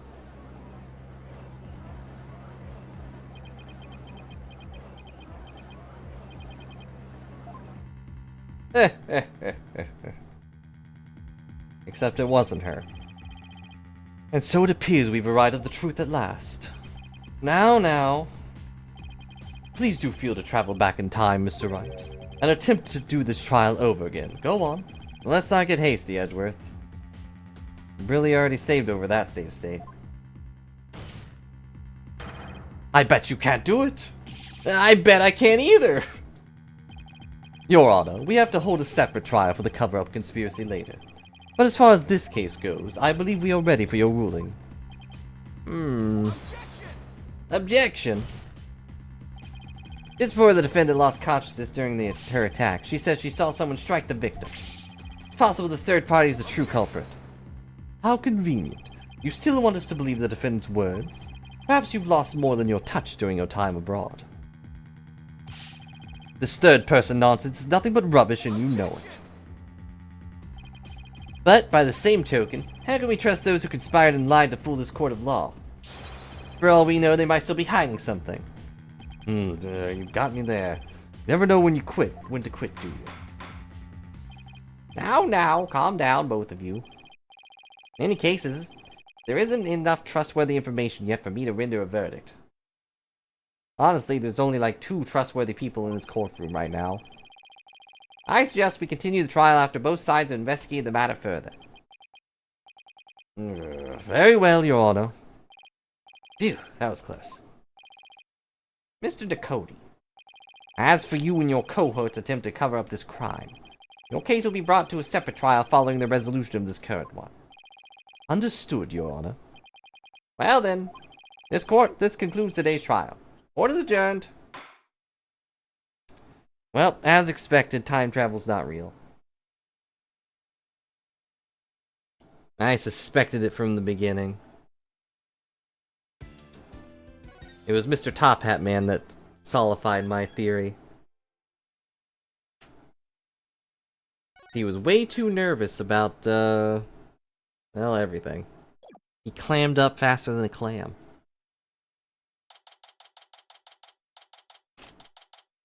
But I guess that'll be it for today. We've done 2 things. What? Time travel's not real? No. The whole time traveling thing was just a ruse put on by the guests at the reception? It was. What a big surprise. Ah, if only it were real. Go back to the days of my youth. I could stop myself from becoming a judge. Like, don't become a judge. You'll lose all your hair, and then you'll be working as a bird perch for most of the cases later on. It's not worth it. But while it was rather quiet today, I hope all of you enjoyed the stream with our good old time travel plot. But I think that'll be it for right now, so we'll see the continuation of this on Monday, unless you use a time travel device to go forward in time. Ow. Or, you know, maybe even use one to go back in time and tell me to play these games sooner. Then it would have already been over. But if you did that, then I wouldn't have ever done it. Oh no. And it would have been a laggy, blurry mess. Because my computer can't run the 3DS thing very well. Can't win. But I hope you all enjoyed the stream. That'll be it for now because I don't know. I should probably eat something and not do silly voices for a bit. So, thanks for watching, and I will see you next time. Bye for now.